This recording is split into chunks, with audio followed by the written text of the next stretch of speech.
Langit senja ini memberi warna hitam pekat, seolah enggan mengeluarkan sinar ternaknya lagi. Warna itu adalah cerminan sempurna dari suasana hatiku selama 4 bulan, 2 minggu, dan 3 hari terakhir. Aku berdiri kaku di balik jendela kaca setinggi dinding di ruang kerjaku, sebuah sangkar emas di lantai 10 gedung Santoso Corp.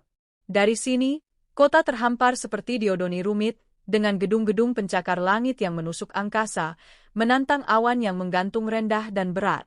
Hujan akan segera turun, aku bisa merasakannya dari aroma tanah basah yang entah bagaimana berhasil merayap naik setinggi ini. Hawa dingin dari pendingin ruangan yang kuatur pada suhu 22 derajat Celcius terasa menusuk kulit, namun rasa beku yang sesungguhnya berasal dari lubuk hatiku, dari sebuah ruang hampa yang menganga lebar sejak kepergian Rian, suamiku. 7 bulan 20 hari aku menghitungnya bukan dengan kerinduan seorang kekasih, melainkan dengan ketelitian seorang auditor yang mengkalkulasi kerugian besar. Setiap detik tanpanya adalah defisit kepercayaan, defisit kehangatan, defisit kewarasan.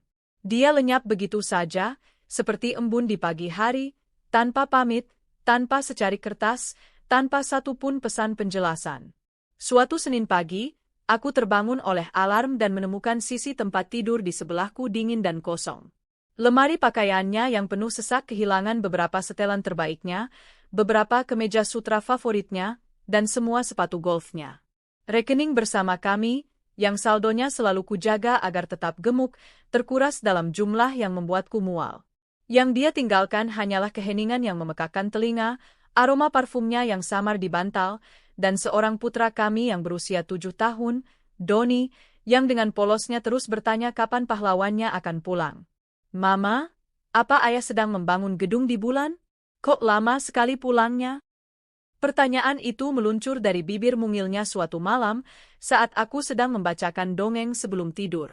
Matanya yang jernih, warisan dari mata Rian, menatapku penuh harap yang tulus. Harapan itu terasa seperti belati yang mengiris hatiku perlahan. Aku menelan ludah, berusaha mengusir rasa tercekat di tenggorokan, lalu menariknya ke dalam pelukan erat. Aku membenamkan wajahku di rambutnya yang wangi sampo bayi, menahan air mata yang mendesak untuk tumpah. Iya, sayang. Proyek ayah di luar angkasa itu sangat besar dan penting.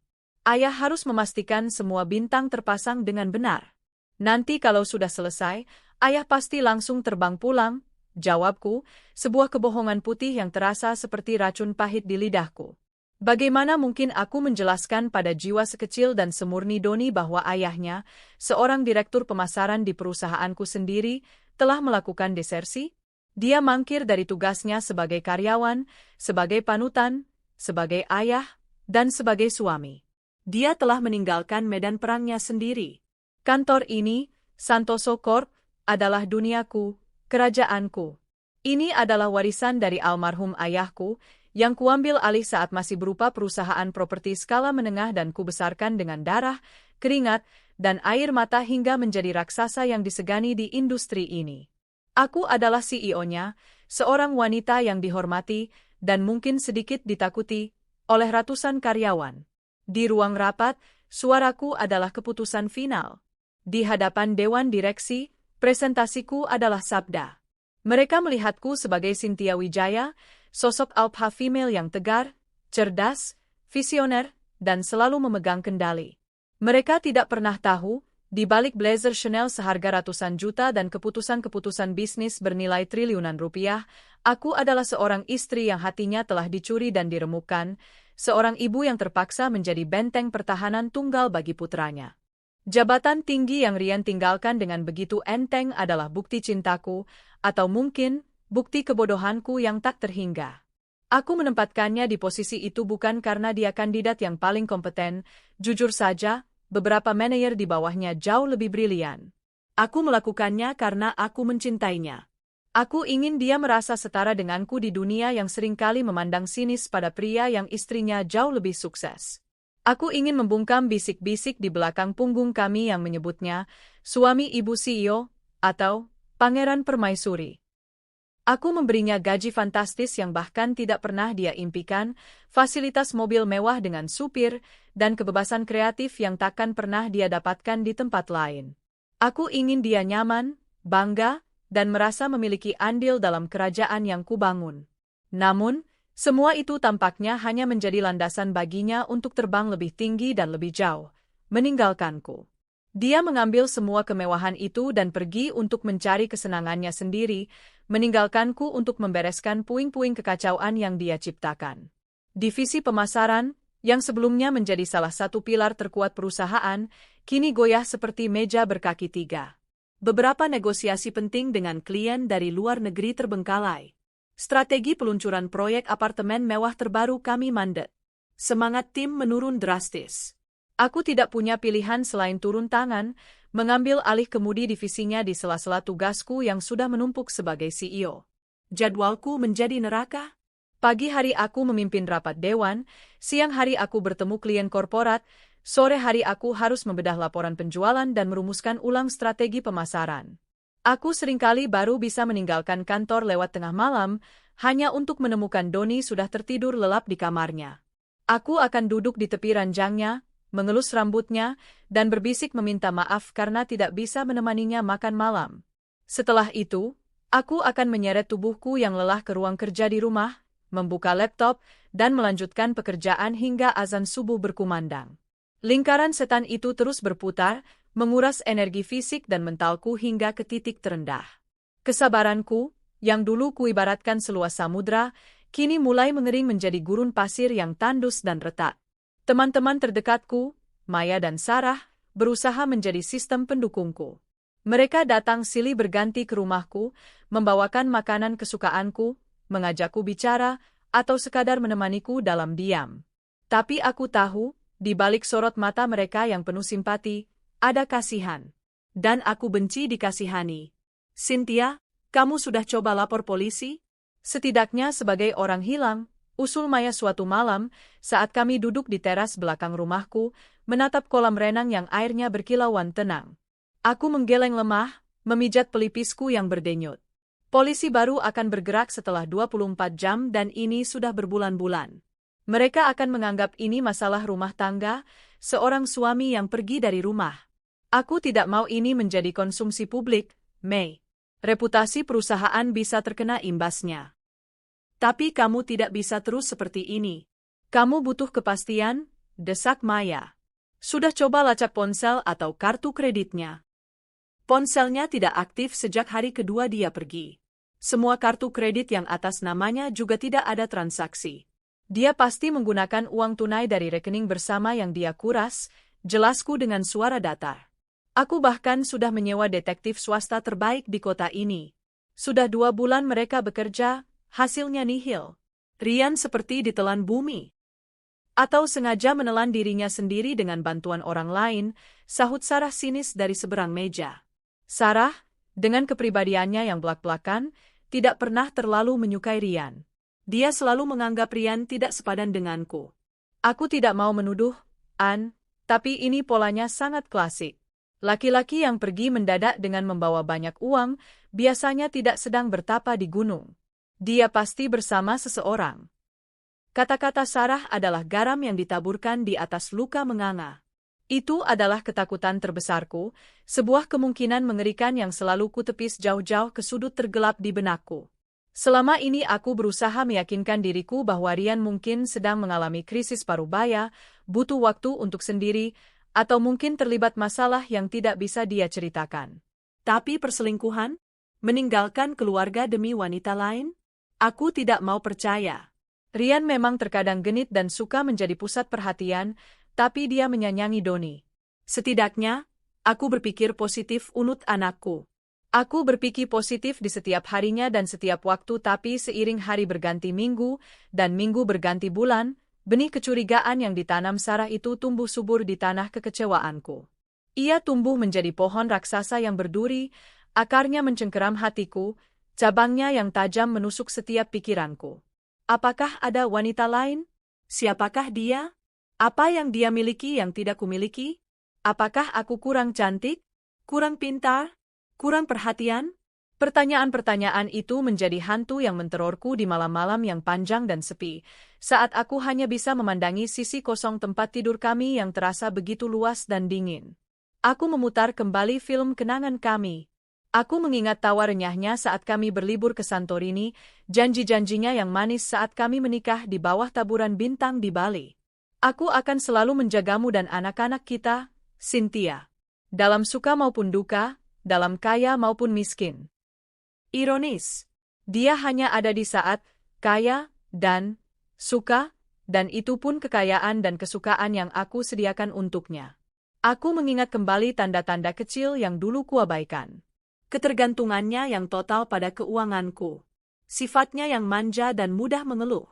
Kemalasannya untuk terlibat dalam urusan rumah tangga atau sekolah Doni, selalu dengan alasan, sibuk meeting. Padahal aku tahu dari supirnya bahwa dia lebih sering menghabiskan waktu di klub golf atau lounge hotel bintang 5 bersama teman-temannya, tentu saja dengan fasilitas kartu kredit perusahaan yang kuberikan. Aku sadar, dengan ngeri, bahwa aku telah dibutakan oleh cintaku sendiri. Aku terlalu sibuk menjadi wanita super CEO, super istri, super ibu, sampai aku lupa melihat retakan-retakan kecil yang merambati fondasi pernikahan kami. Aku menganggap kemalasannya sebagai karakternya, kebergantungannya sebagai tanda cintanya. Aku memanjakannya, melindunginya dari kerasnya dunia. Aku telah menciptakan monster manja, seorang pangeran yang tak pernah belajar bagaimana caranya menjadi seorang raja. Dan kini, pangeran itu telah pergi, mungkin untuk mencari putri lain di kerajaan antah berantah. Suatu Selasa siang, di tengah rapat dewan direksi yang membahas akuisisi lahan bernilai fantastis, ponselku yang kuatur dalam mode senyap bergetar di atas meja. Sebuah nomor tak dikenal. Biasanya, aku akan mengabaikannya. Rapat ini terlalu penting. Tapi entah kenapa, sebuah insting, sebuah firasat kuat, menyuruhku untuk mengangkatnya. Aku meminta maaf pada para direktur, mengatakan ini panggilan darurat, lalu berjalan keluar dari ruang rapat. Jantungku berdebar tak karuan. Halo, Cynthia Wijaya di sini, sapaku dengan nada profesional yang terlatih, berusaha menyembunyikan getaran di suaraku. Hening sejenak di seberang sana. Hanya terdengar deru napas yang berat dan suara lalu lintas yang samar. Lalu, sebuah suara yang sudah 4 bulan ini hanya kudengar dalam mimpi dan mimpi burukku, akhirnya terdengar nyata. Cynthia, ini aku, Rian. Dunia di sekelilingku seolah berhenti berputar. Suara para karyawan yang berlalu lalang di koridor meredup. Cahaya lampu terasa menyilaukan. Suara itu, yang dulu bisa menjadi musik terindah di telingaku, kini terdengar seperti lonceng kematian. Aku tidak tahu harus merasakan apa. Marah? Lega? Sakit hati? Benci? Semua emosi itu bergejolak menjadi satu badai dahsyat di dalam dadaku. Aku mencengkeram ponsel begitu erat hingga buku-buku jariku memutih. Di mana kamu? Hanya itu yang berhasil keluar dari bibirku. Suaraku terdengar serak dan asing, bahkan untuk telingaku sendiri. Aku sudah di Jakarta, jawabnya terbata-bata. Aku akan pulang. Kita perlu bicara. Tidak ada permintaan maaf. Tidak ada penjelasan. Tidak ada penyesalan dalam intonasinya. Hanya sebuah pemberitahuan dingin, seolah dia baru saja pulang dari perjalanan bisnis biasa, bukan menghilang tanpa jejak selama 1/3 tahun. Kita perlu bicara. Tentu saja kita perlu bicara. Ada segunung pertanyaan yang menuntut jawaban, samudra kekecewaan yang ingin kumuntahkan, dan sebuah hati yang hancur berkeping-keping yang ingin kutunjukkan padanya. Kapan? Tanyaku singkat, mengumpulkan sisa-sisa kekuatanku untuk terdengar stabil. Besok. Aku akan datang ke rumah besok siang. Sekitar jam 1. Datanglah, jawabku, lalu tanpa menunggu balasannya, aku langsung menutup telepon. Aku bersandar di dinding koridor yang dingin, merasakan kakiku lemas seolah tak bertulang. Aku menarik napas dalam-dalam, mencoba mengisi paru-paruku dengan oksigen, mencoba menenangkan jantungku yang berlari maraton. Tanganku gemetar hebat. Besok. Badai yang selama ini hanya berputar-putar di cakrawala, yang hanya mengirimkan angin dingin dan rintik hujan, akhirnya akan tiba tepat di depan pintuku. Aku tidak tahu apa yang akan dia bawa bersamanya, penyesalan atau pembenaran, permintaan maaf atau permintaan lebih banyak lagi. Tapi satu hal yang sangat aku yakini, Cynthia yang akan dia temui besok bukanlah Cynthia yang sama dengan yang dia tinggalkan 4 bulan lalu. Wanita rapuh yang menangis diam-diam dalam selimut di malam hari telah mati. Yang tersisa adalah seorang CEO yang telah belajar memimpin dalam krisis. Seorang ibu yang telah belajar menjadi lebih kuat demi anaknya. Dan seekor singa betina yang teritorinya telah diusik terlalu lama. Aku kembali masuk ke ruang rapat, menegakkan daguku, dan dengan suara yang mantap berkata, "Maaf atas interupsinya. Mari kita lanjutkan. Jadi, tentang akuisisi lahan itu, aku siap untuk bertarung. Pertarungan untuk kehormatanku, untuk masa depan putraku, dan untuk sisa-sisa kewarasanku. Besok, badai itu akan bertemu dengan api, dan aku tidak akan membiarkan apiku padam." Siang itu, matahari Jakarta bersinar dengan keangkuhan yang menyakitkan, seolah mengejek mendung pekat yang menggelayut di hatiku. Sinarnya yang tajam menembus jendela-jendela besar di rumahku, menciptakan pola-pola cahaya di lantai marmer yang dingin, namun tak mampu menghangatkan atmosfer ruangan yang terasa beku. Aku sengaja pulang dari kantor tepat setelah makan siang, sebuah kemewahan yang jarang sekali kulakukan. Aku perlu mempersiapkan mentalku. Aku perlu berada di bentengku sendiri saat badai itu datang. Aku sudah memastikan Doni dijemput oleh supir dan kini sedang asyik bermain PlayStation di kamarnya bersama Mbak Susi, pengasuhnya yang setia. Aku sudah memberinya instruksi tegas untuk tidak turun ke bawah apapun yang terjadi. Aku tidak ingin putraku yang lugu menyaksikan episode paling kelam dalam sandiwara pernikahan orang tuanya. Rumah megah kami di kawasan Pondok Indah, yang biasanya Doni dengan celoteh Doni atau suara televisi, hari ini terasa begitu lengang dan dingin. Setiap sudutnya seolah berbisik tentang kenangan yang kini terasa menyakitkan. Rumah ini terasa seperti sebuah panggung opera yang megah, menanti pertunjukan tragis dimulai. Aku duduk tegap di salah satu sofa beludru berwarna zamrud di ruang keluarga utama.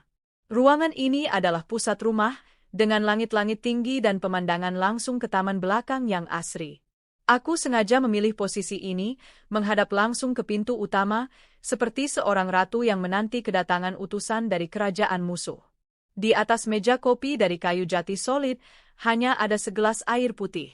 Aku butuh kepala yang jernih. Tanganku terasa dingin seperti es, namun kepalaku panas oleh ribuan skenario yang berputar liar. Apa yang akan kukatakan? Apa yang akan dia katakan? Haruskah aku berteriak? Menangis? Atau tetap diam dengan dingin? Tepat pukul 1 siang, sesuai janjinya, bel rumah berbunyi. Suaranya yang merdu terdengar seperti lonceng alarm kebakaran di telingaku. Jantungku berdebar begitu kencang, memukul-mukul dinding rusukku dengan brutal seolah ingin melompat keluar. Embok Lastri, asisten rumah tangga kami yang sudah mengabdi pada keluargaku sejak aku masih gadis, berjalan tergopoh-gopoh dari arah dapur untuk membuka pintu. Aku mengangkat tanganku, memberinya isyarat untuk berhenti. "Biar saya saja, Embok," kataku dengan suara yang kuusahakan setenang mungkin, meskipun di dalam diriku sedang terjadi gempa bumi. Embok Lastri menatapku dengan sorot mata khawatir, lalu mengangguk patuh dan kembali ke belakang. Dengan langkah yang terasa berat seolah menginjak pasir hisap, aku berjalan menuju pintu kayu jati yang tinggi dan kokoh. Setiap langkah adalah perjuangan melawan keinginan untuk berbalik dan lari. Tapi aku bukan pengecut. Ini rumahku. Ini hidupku. Aku harus menghadapinya. Aku menarik napas dalam-dalam, memutar kunci, dan membuka pintu. Dan di sanalah dia berdiri. Rian. Waktu seolah berhenti. Dia tampak sedikit lebih kurus, tulang pipinya lebih menonjol. Kulitnya yang dulu terawat kini sedikit lebih gelap, terpanggang matahari. Tapi dia masih mengenakan kemeja linen mahal, dan senyum menawan yang dulu selalu berhasil meluluhlantakkan pertahananku, kini tersungging di bibirnya. Senyum yang sama yang dia gunakan untuk memikatku, memikat klien, dan kini, mungkin, untuk merayuku agar memaafkannya. Namun, bukan hanya kehadirannya yang membuat napasku tercekat dan darahku berhenti mengalir. Di sampingnya, berdiri seorang wanita. Wanita yang jauh lebih muda dariku, mungkin masih di pertengahan 20-an.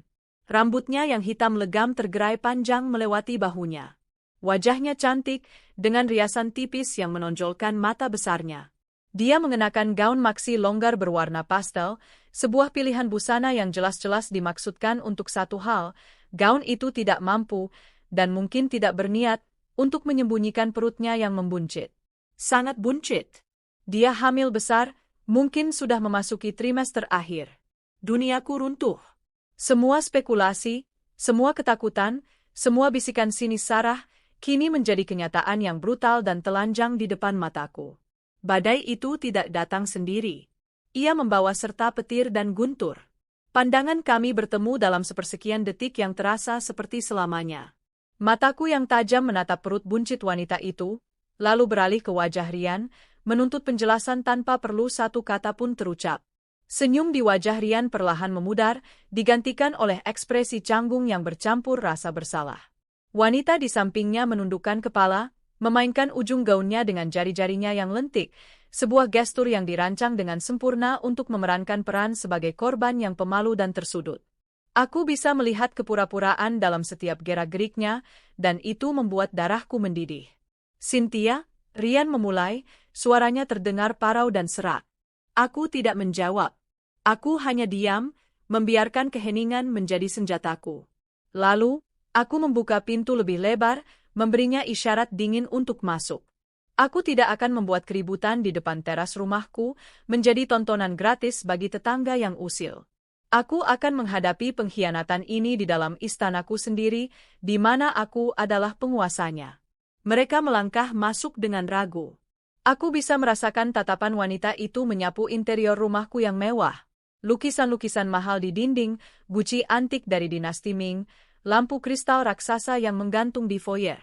Matanya membelalak dengan kekaguman yang tak bisa disembunyikan. Dia seperti seorang turis dari desa yang baru pertama kali masuk ke istana, dan itu semakin menyulut amarahku. Ini adalah hasil jerih payahku, tempat suci bagi keluargaku, dan sekarang dia, sang perusak, menginjakkan kakinya di sini seolah dia berhak. Aku menutup pintu dengan pelan namun tegas. Suara, klik, dari kunci yang kuputar seolah menjadi penanda dimulainya babak baru yang mengerikan ini. Aku berbalik dan menghadap mereka. Kami berdiri dalam formasi segitiga yang aneh dan canggung di foyer yang megah. Keheningan terasa begitu berat, begitu padat, hanya dipecah oleh suara detak ritmis dari jam dinding antik peninggalan kakekku. Jadi, ini alasanmu pergi? Aku akhirnya memecah kesunyian. Suaraku keluar dengan nada yang sangat datar, nyaris tanpa emosi. Aku menolak untuk memberi mereka kepuasan melihatku menangis atau histeris. Aku akan menjadi es di tengah api mereka. Untuk bermain rumah-rumahan dengan dia? Aku bahkan tidak sudi menyebut namanya, seolah dia hanyalah objek tanpa identitas. Rian menelan ludah, jakunnya naik turun. An, biarkan aku jelaskan semuanya. Tolong, dengarkan aku dulu. Kenalkan, ini Clara. Wanita itu, Clara, mengangkat wajahnya. Dengan keberanian yang dibuat-buat, dia mencoba tersenyum manis padaku. Senyum itu tidak mencapai matanya. Apa kabar, Mbak Cynthia? Sapanya dengan suara lembut yang direkayasa agar terdengar sopan dan tidak mengancam. Panggilan, Mbak, itu terasa seperti tamparan keras di wajahku. Sebuah upaya sok akrab yang menjijikkan dari wanita yang telah tidur dengan suamiku dan kini mengandung anaknya. Penjelasan apa yang kamu pikir bisa diterima oleh akal sehat, Rian? Tanyaku, mataku kembali terpaku pada suamiku, mengabaikan total kehadiran Clara. Bahwa kamu menghilang tanpa kabar selama 4 bulan lebih, menelantarkan aku dan anakmu, meninggalkan pekerjaan dan tanggung jawabmu, hanya untuk kembali dengan membawa hasil perzinahan kalian.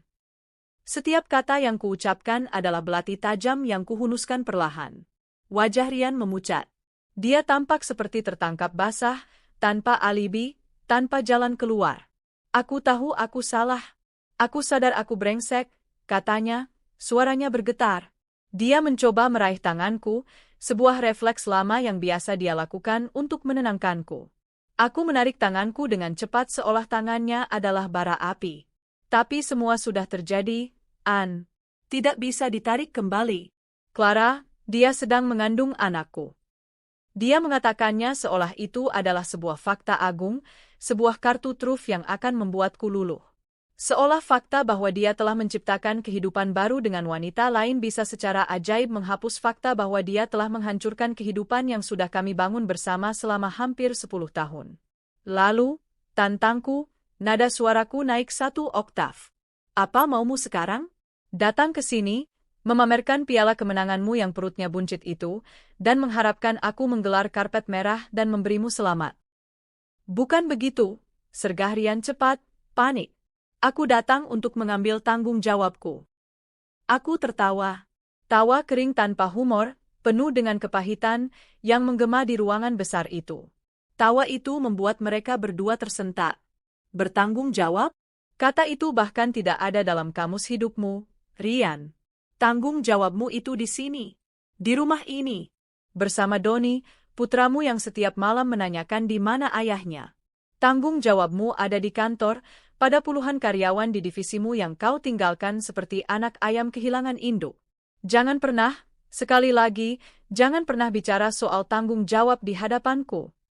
Suaraku mulai meninggi, tak peduli lagi dengan citra tenang yang sejak tadi ku pertahankan. Bendungan amarah yang kupendam selama berbulan-bulan akhirnya retak dan mulai bocor. Mas, sudahlah. Mungkin ini memang bukan waktu yang tepat. Sebaiknya kita pergi dulu, bisik Olivia pada Rian, tangannya dengan sengaja mengelus-elus perutnya, sebuah gestur teatrikal yang jelas-jelas ditujukan untuk memancing simpatiku. Dia ingin aku melihatnya sebagai ibu hamil yang lemah, yang perlu dikasihani, yang terjebak dalam situasi sulit. Aku tidak akan termakan sandiwara murahan itu. Oh, tidak, tidak. Ini adalah waktu yang sangat, sangat tepat, kataku, kini menatap lurus ke mata Olivia untuk pertama kalinya. Tatapanku dingin dan menusuk.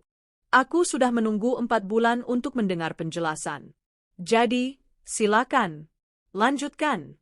Aku ingin mendengar dongeng kalian. Ceritakan padaku, bagaimana seorang direktur pemasaran yang sudah menikah bisa berakhir dengan seorang wanita sepertimu. Aku pendengar yang baik. Rian tampak putus asa. Dia mengusap wajahnya dengan kasar. Dia menarik napas dalam-dalam, seolah mengumpulkan sisa-sisa keberaniannya. Dia mulai bercerita, dan persis seperti dugaanku, ceritanya adalah sebuah klise yang bisa kutemukan di novel-novel picisan. Cerita tentang pertemuan, tak sengaja, di sebuah pameran seni, tentang Olivia yang bekerja sebagai event organizer lepas. Tentang bagaimana Olivia memahaminya, dengan cara yang menurutnya tidak pernah aku lakukan. Dia mengeluh tentang bagaimana dia merasa tertekan oleh kesuksesanku, merasa seperti bayang-bayangku, merasa tidak menjadi pemimpin dalam rumah tangga. Sebuah alasan basi yang sering dilontarkan oleh pria-pria berjiwa kerdil yang tidak mampu menerima kenyataan bahwa pasangan mereka lebih hebat. Dia mengaku dengan terbata-bata bahwa hubungan terlarang mereka sudah berjalan hampir setahun, tepat di bawah hidungku. Mereka bertemu diam-diam di jam makan siang, menghabiskan akhir pekan bersama saat aku sedang dinas ke luar negeri, berlibur ke puncak dengan menggunakan uangku. Mereka membangun istana fantasi mereka di atas pondasi pengkhianatanku. Kepergiannya 4 bulan lalu adalah saat Olivia dengan panik memberitahunya bahwa dia positif hamil. Dia kalut, dan alih-alih menghadapiku seperti seorang pria, dia memilih untuk lari seperti seorang pengecut bersama selingkuhannya, hidup dari sisa uang yang dia curi dariku di sebuah rumah kontrakan sempit di daerah Depok. Hidup di sana sangat sulit, An, kata Rian dengan nada memelas, seolah mengharapkan simpatiku. Aku tidak tega melihat Clara, dalam kondisi hamil, harus tinggal di tempat yang panas dan sumpek seperti itu. Aku menatapnya dengan tatapan paling dingin yang bisa kuberikan. Jadi, dia baru kembali setelah uangnya habis. Dia kembali bukan karena rindu pada anaknya, bukan karena penyesalan telah menyakitiku, tapi murni karena keadaan. Dia kembali untuk mencari kenyamanan. Lalu apa tujuanmu kembali ke sini sekarang?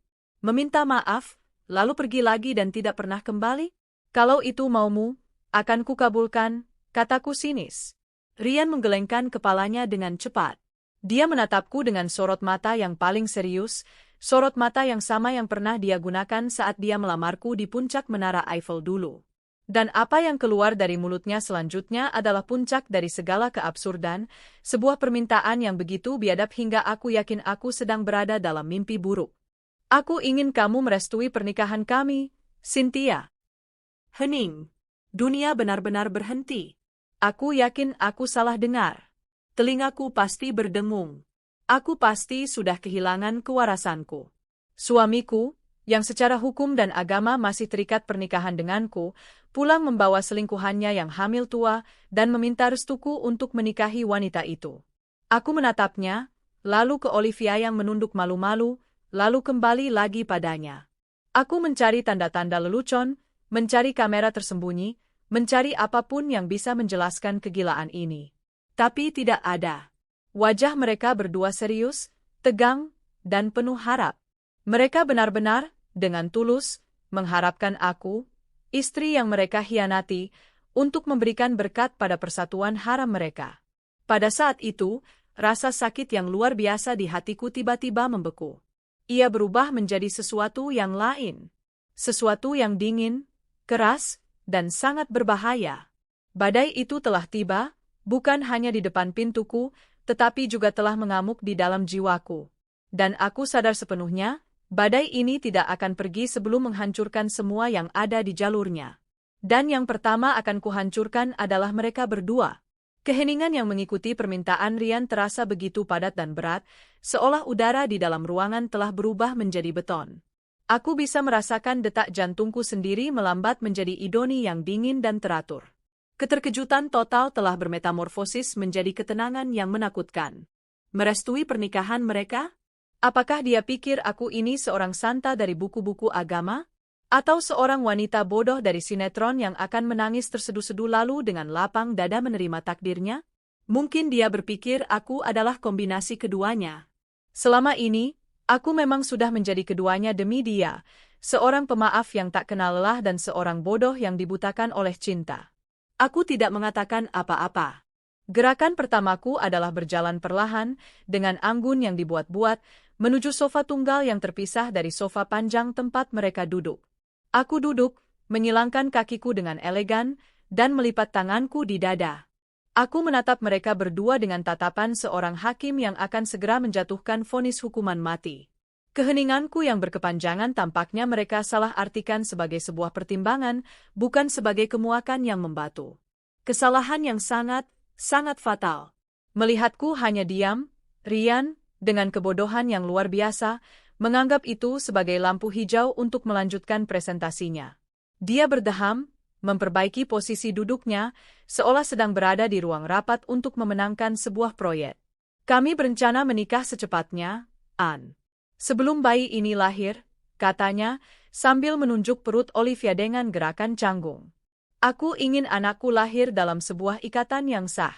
Aku tidak ingin dia menanggung malu di kemudian hari. Dan kami ingin menikah dengan layak. Aku tahu ini mungkin terdengar berlebihan, tapi aku ingin memberikan Olivia pernikahan yang pantas. Sebuah perayaan kecil tapi berkesan di ballroom Hotel Bintang 5. Aku sudah survei beberapa tempat, seperti Hotel Mulia atau The Ritz-Carlton. Pemandangannya indah. Aku mengangkat satu alisku. Hotel Bintang 5? The Ritz-Carlton? Dengan uang siapa? Jelas bukan dengan uangnya, karena aku tahu persis dia adalah seorang pengangguran yang baru saja kehabisan uang hasil curian. Dia bahkan mungkin tidak punya cukup uang untuk membayar parkir di hotel semewah itu. Seakan bisa membaca isi kepalaku yang penuh dengan sinisme, Rian melanjutkan dengan nada suara yang lebih lembut, lebih memohon, nada yang biasa dia gunakan saat menginginkan sesuatu dariku. Aku tahu ini adalah sebuah permintaan yang sangat, sangat besar, Anne. Aku sadar aku tidak punya hak untuk meminta apapun darimu. Tapi, aku harap kamu mau membantu kami. Anggap saja ini sebagai permintaan terakhirku. Biaya pernikahan itu tidak akan terlalu besar untukmu, kan? Dibandingkan dengan semua yang kamu miliki. Anggap saja ini sebagai hadiah perpisahan darimu untukku, sebuah pesangon, agar aku bisa memulai hidup baru dengan tenang. Aku hampir tersedak ludahku sendiri. Hadiah perpisahan? Pesangon?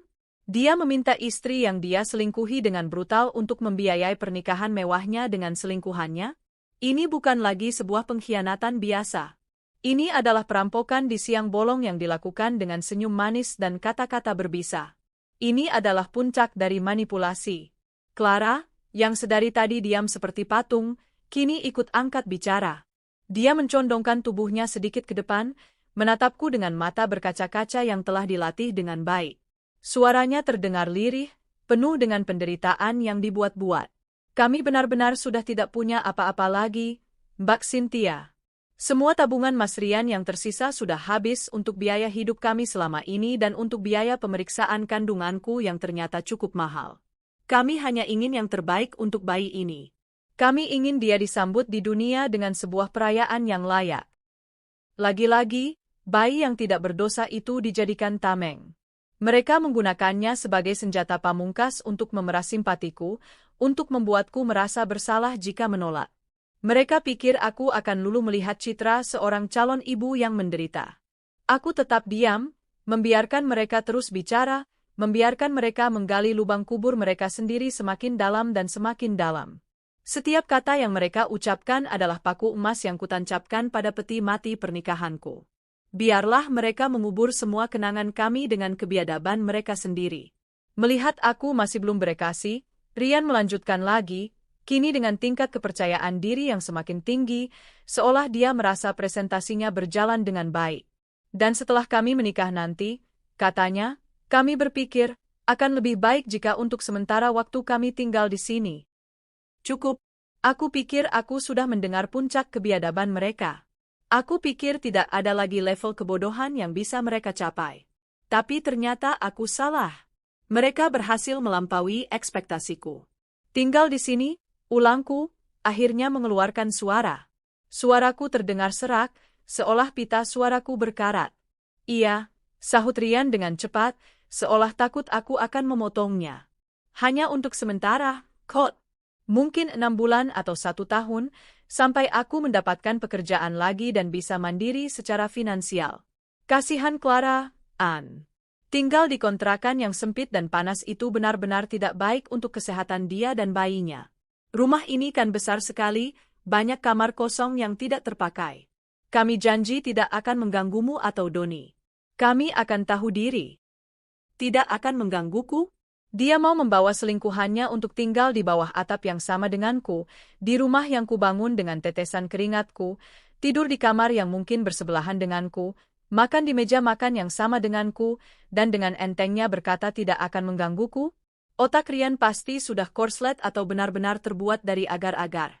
Clara, sang aktris utama, menimpali dengan wajah memelas yang disempurnakan. Iya, Mbak. Apalagi sebentar lagi aku akan melahirkan. Akan jauh lebih nyaman dan aman jika aku berada di rumah yang besar dengan fasilitas yang lengkap seperti ini. Aku janji, aku bisa bantu-bantu pekerjaan rumah. Aku bisa menjadi teman yang baik untuk Mbak Cynthia. Kita bisa menjadi keluarga besar yang rukun. Teman? Keluarga besar? Dia pikir ini negara antah berantah di mana poligami adalah hal yang biasa dan para istri hidup rukun sambil minum teh bersama? Konsep macam apa yang ada di kepalanya yang kecil itu? Aku menarik napas panjang dan dalam, mencoba menyalurkan oksigen ke otakku yang mulai berasap karena amarah. Aku melihat sekeliling ruang tamuku yang megah. Mataku tertumbuk pada foto pernikahan kami ukuran raksasa yang masih terpajang di dinding. Di foto itu, kami tertawa bahagia, Rian memelukku dengan erat. Lalu mataku beralih ke foto Doni yang sedang tertawa riang di atas meja konsol. Semua kenangan indah itu kini terasa seperti sebuah lelucon pahit, ternoda oleh kehadiran dua manusia tak tahu malu ini. Dan kemudian, permintaan paling puncak, paling biadab, paling tidak masuk akal dari semua permintaan gila lainnya, keluar dari mulut Rian. Dia mengatakannya dengan begitu enteng, dengan nada suara yang normal, seolah dia hanya sedang meminta untuk diambilkan garam di meja makan. Dan karena kamar tidur utama kita yang di lantai atas itu kan yang paling luas dan nyaman, dengan kamar mandi dalam yang ada jacuzzinya, kami pikir itu adalah kamar yang paling cocok untuk kami tempati. Apalagi kalau nanti sudah ada bayi, kami butuh ruang yang lebih besar untuk menaruh box bayi dan perlengkapan lainnya, kan? Nanti kamu bisa pindah ke kamar tamu yang ada di sebelah kamar Doni. Sama bagusnya Kot, pemandangannya juga langsung ke taman. Aku tertegun. Benar-benar tertegun hingga tak bisa berkata-kata. Dia tidak hanya ingin tinggal di rumahku. Dia ingin mengambil alih kamarku. Kamar tidur utama, tempat paling pribadi dalam sebuah rumah, tempat di mana aku dan dia pernah berbagi mimpi dan membangun keluarga, kini dia minta dengan santainya untuk ditempati bersama wanita lain. Dia ingin aku, sang pemilik sah rumah ini, terusir dari kamarku sendiri dan pindah ke kamar tamu. Aku menatap wajahnya lekat-lekat, mencoba mencari sisa-sisa kewarasan di matanya. Tapi yang kutemukan hanyalah keegoisan yang murni dan tak terbatas. Dia sama sekali tidak melihat ada yang salah dengan permintaannya. Baginya, ini adalah sebuah solusi yang paling praktis dan paling nyaman, tentu saja, nyaman untuknya dan untuk kekasih barunya. Seolah semua itu belum cukup untuk membuatku terkena serangan jantung, dia menambahkan lapisan gula beracun di atas kue kebiadabannya yang sudah menjijikkan. Oh iya, satu lagi. Nanti setelah bayinya lahir, kami juga sudah merencanakan untuk menyewa seorang babysitter profesional. Biar Olivia tidak terlalu lelah dan bisa fokus pada pemulihan pasca melahirkan. Aku ingin yang terbaik untuk anakku. Tentu saja, untuk sementara waktu, gajinya nanti aku minta tolong kamu talangi dulu ya, sampai aku dapat pekerjaan tetap. Nanti pasti akan kuganti. Aku menutup mataku. Aku butuh sedetik untuk mencerna semua informasi gila yang baru saja membombardir otakku. Mari kita rangkum proposal bisnis bejat ini. Suamiku pulang setelah menghilang berbulan-bulan, membawa serta selingkuhannya yang hamil. Dia memintaku untuk 1. Merestui pernikahan mereka, 2. Membiayai pernikahan mewah mereka di hotel bintang 5, 3. Mengizinkan mereka tinggal secara gratis di rumahku, 4. Menyerahkan kamar tidur utamaku untuk mereka, dan 5. Membayar gaji pengasuh untuk bayi hasil perselingkuhan mereka. Semua itu dia minta dengan wajah tanpa dosa, seolah aku adalah sebuah lembaga amal, sebuah bank pribadi, dan sebuah dinas sosial yang wajib menanggung semua akibat dari perbuatan amoralnya. Aku membuka mataku perlahan. Aku menatap Ryan, pria yang pernah kucintai dengan segenap jiwa, pria yang pernah menjadi pusat duniaku. Pria itu kini sudah tidak ada lagi. Yang ada di hadapanku adalah seorang parasit oportunis, seorang pengecut yang tidak punya malu dan tidak punya harga diri. Dia tidak hanya menghancurkan hatiku, dia mencoba merampas semua yang kumiliki dan menginjak-injak sisa-sisa kehormatanku. Di sebelahnya, duduk wanita yang menjadi komplotannya dalam kejahatan ini. Clara. Wajahnya yang tadi memelas kini terlihat memiliki sedikit kilat kemenangan, seolah dia sudah merasa berhasil. Dia pasti berpikir aku adalah wanita bodoh dan lemah yang akan luluh oleh air mata buaya dan perut buncitnya. Dia pikir dia akan segera menjadi nyonya baru di istana ini. Aku teringat semua pengorbananku. Malam-malam tanpa tidur untuk membangun perusahaan ini dari nol. Kesempatan-kesempatan pribadi yang kulepaskan demi memastikan keluarga kami hidup dalam kemewahan.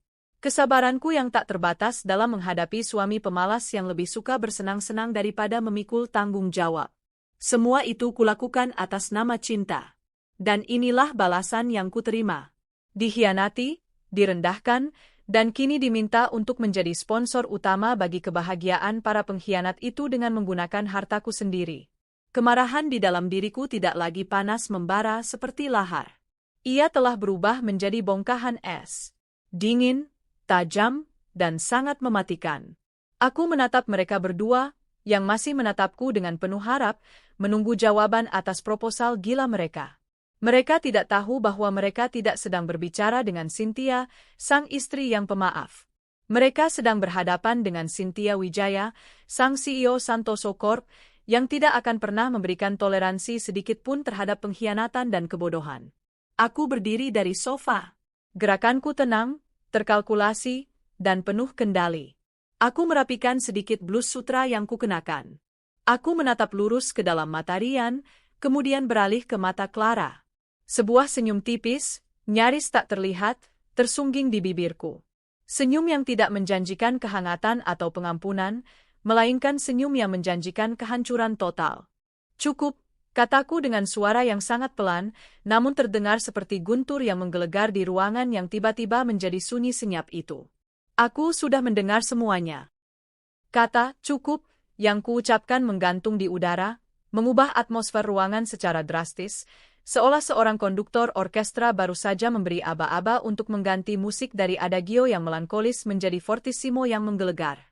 Ryan dan Clara, yang tadinya duduk dengan ekspresi penuh harap, kini menatapku dengan kebingungan yang nyata. Senyum tipis di wajahku telah lenyap, digantikan oleh ekspresi dingin sedingin es kutub, sebuah ekspresi yang belum pernah mereka lihat sebelumnya di wajahku. Cukup, ulang Rian, otaknya yang lamban tampak kesulitan memproses. Maksudmu, cukup, kamu setuju? Ya Tuhan, Cynthia, aku tahu kamu memang wanita yang paling pengertian dan berhati mulia. Aku tahu kamu tidak akan tega. Aku tertawa.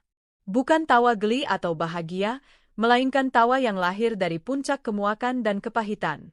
Tawa itu terdengar serak dan kering, menggema di ruangan berdinding tinggi itu, membuat bulu kuduk mereka meremang. Itu adalah tawa seseorang yang sudah tidak punya apa-apa lagi untuk ditakutkan. Setuju? Aku maju selangkah, kini berdiri menjulang di hadapan mereka yang masih terduduk di sofa. Posisiku yang lebih tinggi memberiku keunggulan psikologis.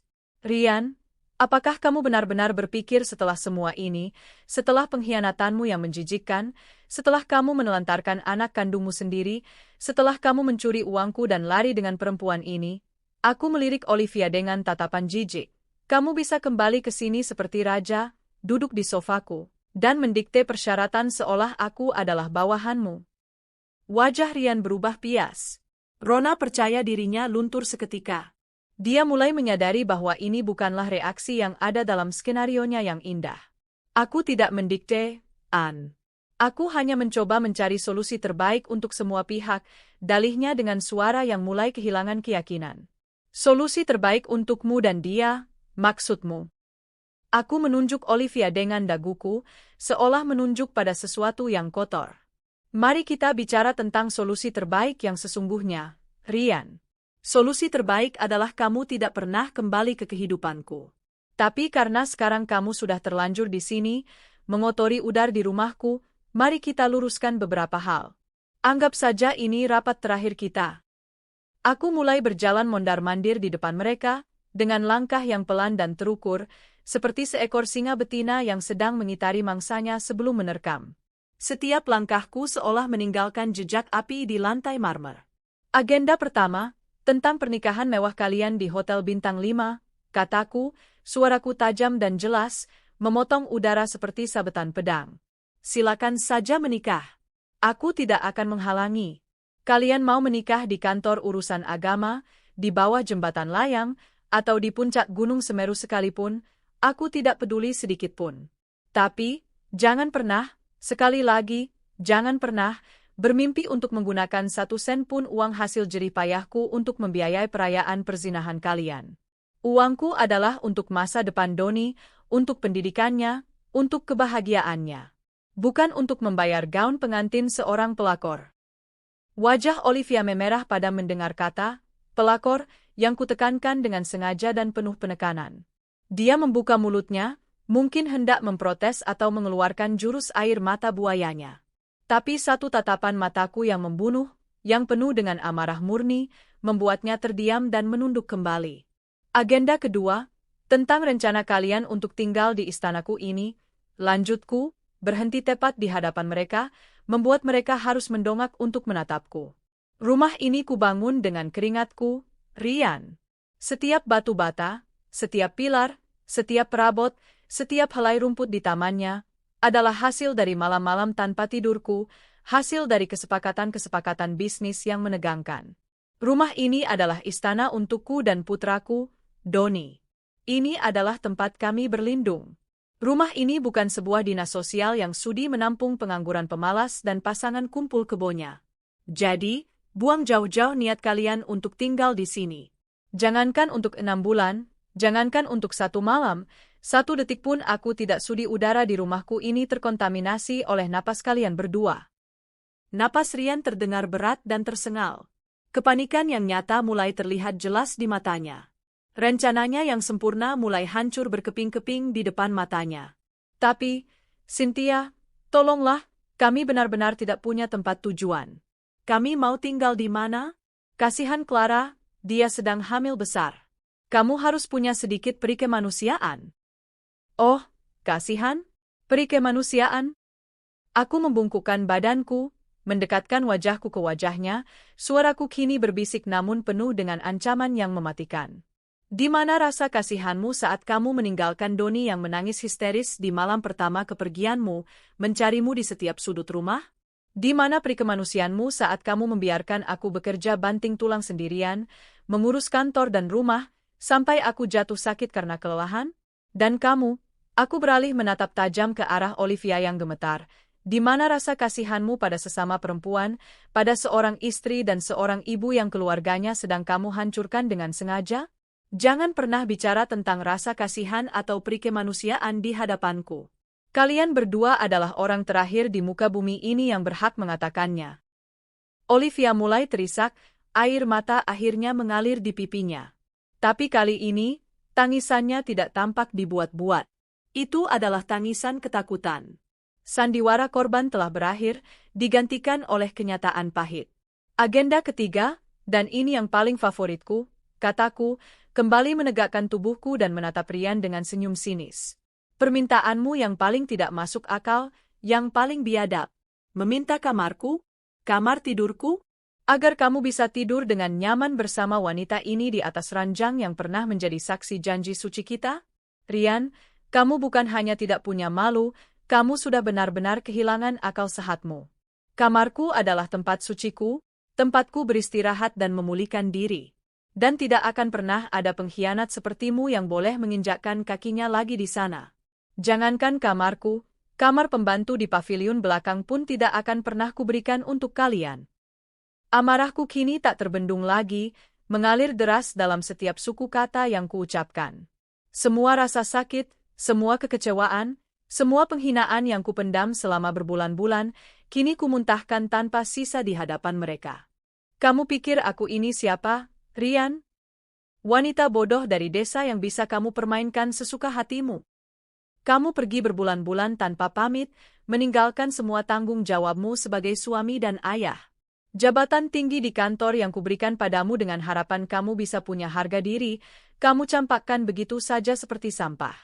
Kamu lebih memilih menjadi pengangguran dan hidup dari uangku, bersenang-senang dengan dia, sementara aku harus menggantikan posisimu, bekerja 2 kali lebih keras untuk menutupi kekacauan yang kau tinggalkan. Aku tidak pernah memintamu bekerja sekeras itu, potong Ryan, mencoba membela diri dengan argumen yang lemah. Tentu saja tidak. Karena kamu terlalu sibuk menikmati hidup nyaman yang aku sediakan. Kamu adalah parasit. Benalu yang menempel dan menghisap sari kehidupanku. Dan kesabaranku sudah habis. Aku sudah selesai denganmu. Aku sudah selesai dengan semua sandiwara ini. Ryan terperangah, mulutnya sedikit terbuka. Dia menatapku seolah baru pertama kali melihatku. Dia melihat sosok asing yang tidak dia kenali. Cynthia, kamu tidak bisa melakukan ini padaku. Aku ini suamimu. Aku ayah dari Donnie. Statusmu sebagai suamiku akan berakhir hari ini juga. Aku akan pastikan itu. Dan statusmu sebagai ayah? Kamu sendiri yang sudah melepaskannya saat kamu memilih untuk meninggalkan anak itu demi kesenangan sesaatmu. Sekarang, aku mau kalian berdua pergi dari rumahku. Angkat kaki kalian. Sekarang juga. Aku menunjuk pintu keluar dengan tangan yang gemetar karena luapan adrenalin dan amarah. Mereka tidak bergerak. Ryan menatapku dengan tatapan tak percaya, seolah menunggu aku akan tertawa dan berkata ini semua hanya lelucon. Sementara Olivia terus menangis sesenggukan, memeluk perutnya. Kami tidak akan pergi, kata Ryan dengan suara rendah dan mengancam. Ini juga rumahku. Aku ikut membangunnya. Aku tidak akan pergi sampai kita menyelesaikan ini baik-baik. Tidak ada yang perlu diselesaikan, desisku. Semuanya sudah selesai. Dan kamu salah besar, Ryan. Ini bukan rumahmu. Ini rumahku. Hanya namaku yang tertera di setiap lembar sertifikatnya. Aku tidak peduli. Aku tidak akan pergi, teriaknya, akhirnya menunjukkan warna aslinya. Dia berdiri, mencoba menggunakan postur tubuhnya untuk mengintimidasiku. Dia pikir dia bisa membuatku takut dan akhirnya mengalah, seperti yang biasa kulakukan dulu setiap kali kami bertengkar. Tapi singa di dalam diriku sudah sepenuhnya terbangun. Dan singa ini tidak akan pernah mundur lagi. Kamu yakin? Tanyaku dengan nada tenang yang mengerikan. Kamu benar-benar tidak mau pergi secara baik-baik dan terhormat. Dia menggelengkan kepalanya dengan angkuh, dagunya terangkat menantang. Baiklah, kataku sambil mengeluarkan ponsel dari saku blusku. Dengan jari-jari yang sangat mantap, aku membuka daftar kontakku. Pilihanmu. Aku menekan tombol panggil dan menempelkan ponsel ke telingaku, mataku tak pernah lepas dari wajah Rian dan Olivia yang kini terlihat tegang dan cemas. Halo, selamat siang, Pak Joko, sapaku dengan nada formal yang dingin. Pak Joko adalah kepala keamanan di kompleks perumahan elit ini, seorang pensiunan perwira militer yang sangat disiplin. Saya Cynthia dari Blok A nomor 7. Bisa tolong kirim 2 orang petugas Anda ke rumah saya sekarang juga? Ada 2 penyusup yang menolak untuk meninggalkan properti saya. Iya, segera. Terima kasih. Aku menutup telepon dan meletakkan ponselku kembali di saku. Aku menatap mereka berdua dengan senyum kemenangan yang dingin. Kalian punya waktu kurang dari 5 menit untuk berjalan keluar dari pintu itu dengan sisa-sisa harga diri kalian yang mungkin masih ada. Setelah itu, kalian akan diseret keluar seperti pencuri. Pilihlah dengan bijak. Wajah Rian pucat pasi. Dia tidak pernah, dalam mimpi terliarnya sekalipun, menyangka aku akan berani bertindak sejauh ini. Dia selalu menganggapku sebagai wanita lembut yang penurut, yang bisa dikendalikan dengan sedikit bujuk rayu atau bentakan. Hari ini, dia belajar sebuah pelajaran yang sangat pahit. Jangan pernah meremehkan seorang wanita yang telah kau dorong hingga ke batas kesabarannya. Karena dia tidak akan kembali sebagai domba yang penurut, melainkan akan kembali sebagai singa betina yang lapar dan siap mencabik-cabik. 5 menit yang ku berikan terasa seperti keabadian yang mencekam. Rian dan Olivia duduk membeku di sofa, terperangkap dalam keheningan yang tegang. Rian menatapku dengan campuran amarah, keterkejutan, dan ketidakpercayaan. Matanya seolah bertanya, "Siapa kamu? Kemana perginya Cynthia yang ku kenal?" Sementara Olivia terus menangis tersedu-sedu, bukan lagi tangisan manipulatif, melainkan tangisan ketakutan yang tulus. Mungkin dia berharap air matanya bisa memadamkan api neraka yang telah kunyalakan. Aku tidak tergerak sedikit pun. Aku berdiri tegap di dekat pintu, melipat tangan di dada, menunggu dengan sabar kedatangan tim eksekusi. Benar saja, tak sampai 5 menit, bel rumah berbunyi. Kali ini bunyinya terdengar seperti musik kemenangan di telingaku. Aku berjalan dengan langkah mantap dan membuka pintu. 2 orang pria bertubuh tegap dan kekar dengan seragam satpam berwarna biru tua berdiri di depan pintu. Di belakang mereka, berdiri Pak Joko, kepala keamanan, dengan postur tegap khas militernya dan wajah serius. "Selamat siang, Bu Cynthia. Ada yang bisa kami bantu?" Sapa Pak Joko dengan nada hormat namun tegas. "Selamat siang, Pak Joko. Terima kasih sudah datang dengan cepat," jawabku dengan suara yang sama tenangnya. Aku mundur selangkah, memberikan mereka akses untuk melihat ke dalam. "Tolong bantu saya mengeluarkan 2 orang ini dari rumah saya. Mereka masuk tanpa izin dan sekarang menolak untuk pergi." Aku menunjuk ke arah Rian dan Olivia yang masih terpaku di sofa. Mata Pak Joko dan kedua anak buahnya mengikuti arah telunjukku. Mereka melihat Rian, yang selama ini mereka kenal dan sapa dengan hormat sebagai Bapak, dan seorang wanita hamil yang sedang menangis. Ada keraguan sejenak di wajah mereka. Ini adalah situasi yang canggung. "Tapi, Bu, mohon maaf, itu kan Pak Rian?" tanya salah satu petugas dengan suara pelan, merasa tidak enak. "Mulai hari ini, dia bukan siapa-siapa lagi di rumah ini. Dia adalah seorang penyusup," tegasku dengan suara yang tidak menyisakan ruang untuk perdebatan atau keraguan. "Saya adalah pemilik sah dan satu-satunya dari properti ini, dan saya meminta Anda untuk menjalankan tugas Anda sesuai prosedur. Lindungi hak saya." Mendengar ketegasanku dan penekanan pada kata "pemilik sah", Pak Joko langsung mengerti. Dia adalah seorang profesional yang tahu betul batasan tugasnya. Dia mengangguk singkat namun mantap. "Siap, laksanakan, Bu." Dia memberi isyarat dengan kepalanya kepada kedua anak buahnya untuk masuk. "Rian, ini kesempatan terakhirmu. Jangan buat keributan yang tidak perlu. Pergilah sekarang dengan tenang," kataku untuk terakhir kalinya, memberinya kesempatan untuk menyelamatkan sedikit saja wajahnya di depan para petugas keamanan. Tapi keangkuhan dan egonya yang setinggi langit tampaknya terlalu besar untuk dikalahkan. "Aku tidak akan pergi. Ini rumahku juga. Aku punya hak di sini. Kalian semua tidak berhak mengusirku," teriaknya sambil berdiri, mencoba menunjukkan sisa-sisa otoritasnya yang kini sudah luntur. Pak Joko memberi isyarat lagi. Kedua petugas keamanan itu dengan sigap mendekati Rian dari dua sisi. Maaf, Pak. Mohon kerjasamanya. Mari kami antar Bapak keluar, kata salah satu petugas dengan sopan namun dengan cengkedonin tangan yang sudah siap di lengannya. Jangan sentuh aku. Lepaskan. Rian menepis tangan petugas itu dengan kasar. Itu adalah kesalahan fatal terakhirnya. Tanpa basa-basi lagi, kedua petugas itu langsung bertindak. Dengan gerakan yang cepat dan terlatih, mereka masing-masing mencengkeram lengan Rian. Rian meronta sekuat tenaga, berteriak-teriak memakiku, menyebutku istri durhaka, wanita gila, dan berbagai umpatan lainnya. Aku hanya menonton dengan ekspresi datar. Suara teriakannya tidak lagi menyakitiku, itu hanyalah suara bising dari masa lalu. Olivia menjerit histeris melihat kekasihnya diperlakukan seperti seorang kriminal. Tolong, Mbak. Jangan lakukan ini. Kasihan Mas Rian. Dia suami Mbak. Tolong, kasihan bayi saya. Ratapnya, mencoba menggunakan kartu andalannya untuk terakhir kali. Bawa dia juga keluar, perintahku dengan dingin kepada Pak Joko, menunjuk Olivia yang sedang menangis. Pak Joko mendekati Olivia dengan lebih hati-hati, mengingat kondisinya. Mari, Mbak. Sebaiknya Mbak ikut keluar dengan tenang. Jangan sampai kenapa-kenapa dengan kandungannya. Tidak baik stres seperti ini. Clara, melihat bahwa perlawanan sudah sia-sia dan tidak ada harapan lagi, akhirnya menyerah. Sambil terus menangis terisak-isak, dia bangkit dan berjalan terhuyung-huyung menuju pintu keluar, diapit dengan sopan oleh Pak Joko. Sementara itu, Rian terus meronta dan diseret tanpa ampun melewati pintu utama yang megah itu.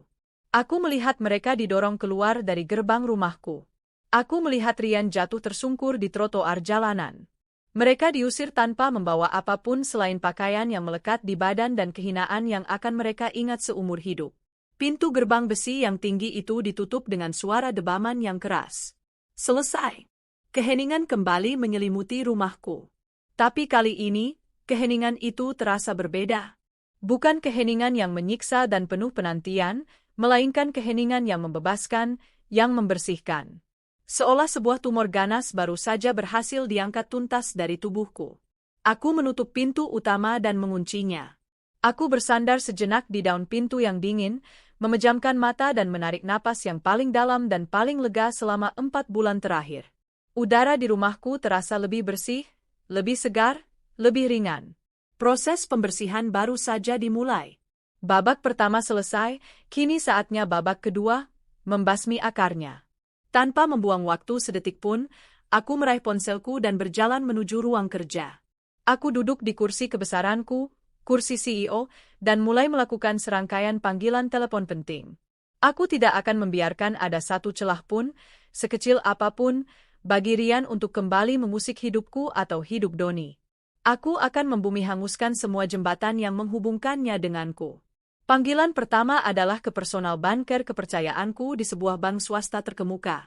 Halo, selamat siang, Pak Budi. Ini Cynthia Wijaya. Saya harap tidak mengganggu. Saya minta tolong segera, saat ini juga, blokir semua kartu kredit, baik kartu utama maupun kartu tambahan, atas nama Rian Adhitama yang terhubung dengan rekening saya. Dan bekukan semua aksesnya ke rekening bersama kami. Pindahkan seluruh saldo di rekening bersama ke rekening pribadi saya. Segera, Pak. Ini situasi darurat. Pak Budi, yang sudah belasan tahun mengelola keuanganku, tidak banyak bertanya. Dia tahu dari nada suaraku bahwa ini adalah sesuatu yang serius. Dia hanya menjawab dengan sigap, "Baik, Bu Cynthia. Saya mengerti. Segera saya proses saat ini juga." Anggap saja sudah beres. Panggilan kedua adalah ke pengacara keluargaku, Pak Wijaya, seorang pengacara korporat paling disegani di Jakarta. Selamat siang, Pak Wijaya. Maaf mengganggu. Saya Cynthia. Saya mau mengajukan gugatan cerai. Secepat yang Bapak bisa. Alasan, perselingkuhan dan penelantaran keluarga. Saya punya saksi dan bukti yang kuat.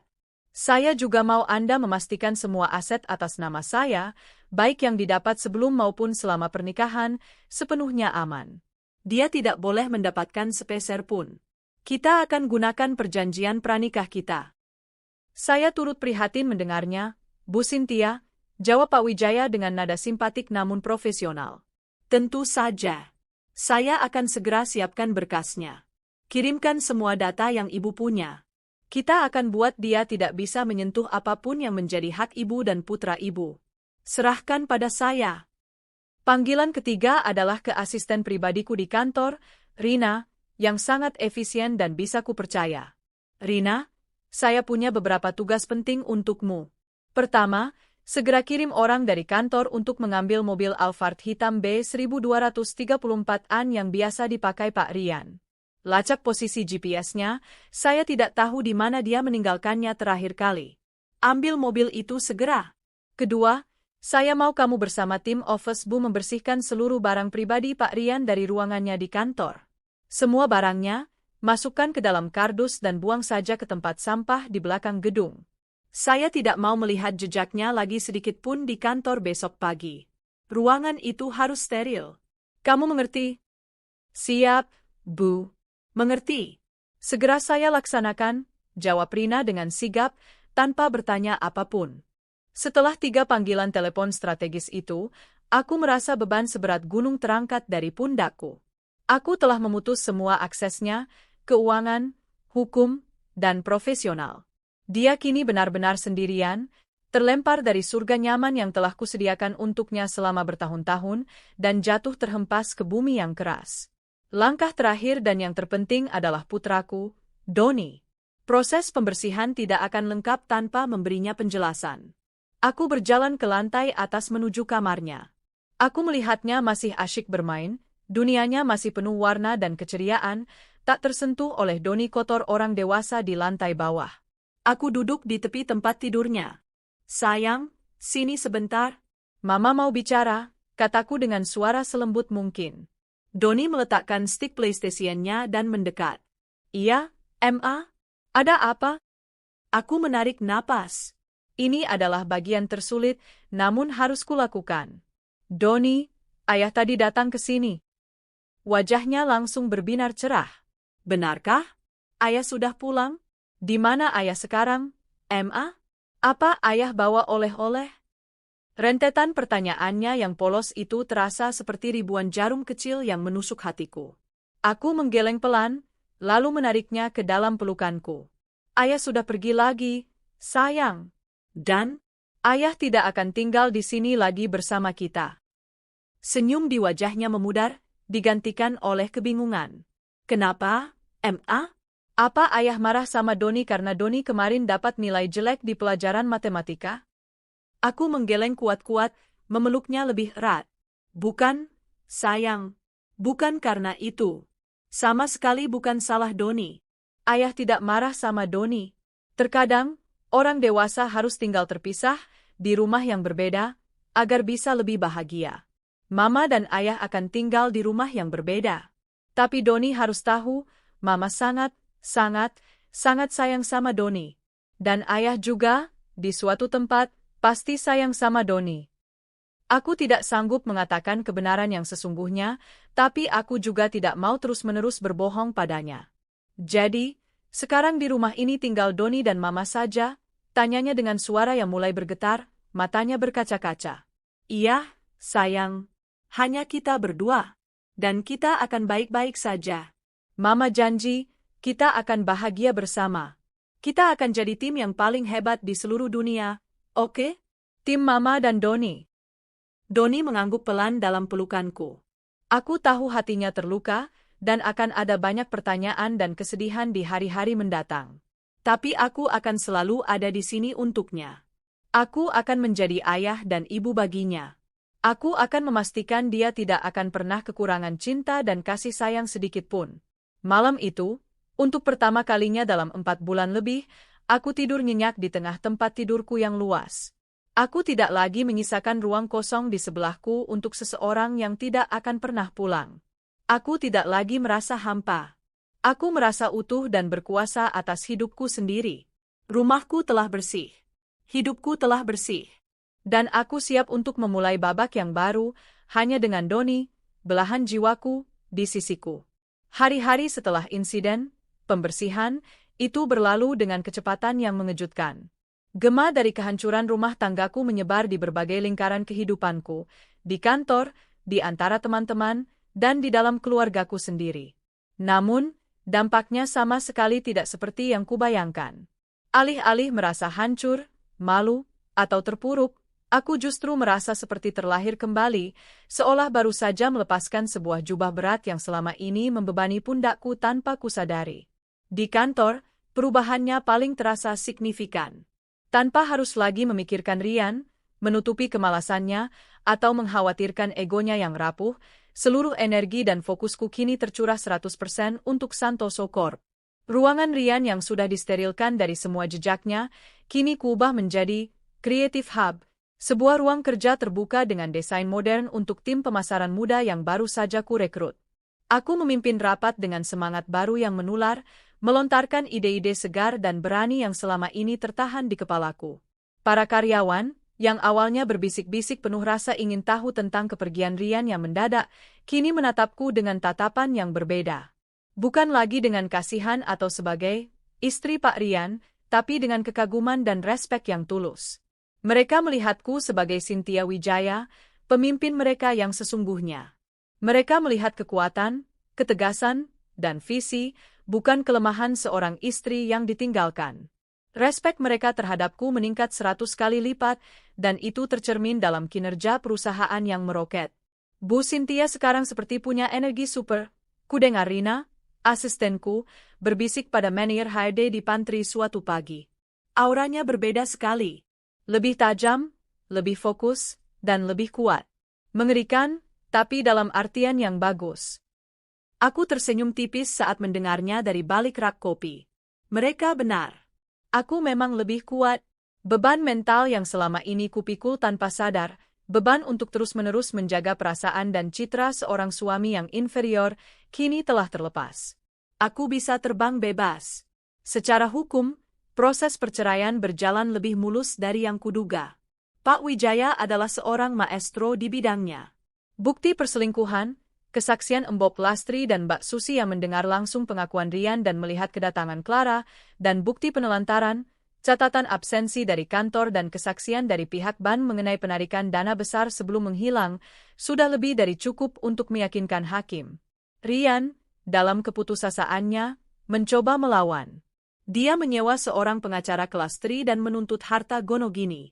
Dia mengklaim bahwa dia berhak atas setengah dari kekayaanku karena selama pernikahan telah mendukung karirku secara moral dan memberikanku seorang putra.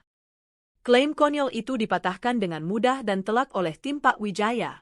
Mereka menunjukkan bukti bahwa Santoso Corp adalah warisan dari ayahku dan semua aset utama, rumah, apartemen, saham, telah kumiliki jauh sebelum menikah. Dan yang paling penting, mereka mengeluarkan senjata pamungkas, perjanjian pranikah yang dulu Rian tanda tangani dengan senyum lebar, karena saat itu dia pikir itu hanyalah formalitas konyol dan tidak akan pernah berlaku. Perjanjian itu kini menjadi bumerang tajam yang menghantamnya telak. Di mata hukum, dia tidak berhak atas apapun kecuali barang-barang pribadinya, yang sebagian besar sudah kubuang. Beberapa kali Rian mencoba menghubungiku. Awalnya adalah rentetan telepon dari nomor-nomor yang tidak dikenal, yang tidak pernah kuangkat. Kemudian, masuklah pesan-pesan teks. Pesan-pesan itu melalui sebuah siklus emosi yang menyedihkan, dari amarah, ancaman, lalu berubah menjadi permohonan yang memelas. Aku tidak punya uang sama sekali. Semua kartuku diblokir. Aku bahkan tidak bisa membeli makan. Apa kamu sekejam itu? Tolonglah. Olivia sebentar lagi akan melahirkan. Kami butuh uang untuk biaya rumah sakit. Apa kamu tidak punya hati nurani sedikit pun? Pikirkan nasib keponakanmu yang tidak berdosa. Keponakanku? Aku tertawa miris membaca pesan itu. Dia bahkan tidak berani menyebut bayi itu sebagai anaknya di hadapanku, mencoba menciptakan jarak emosional.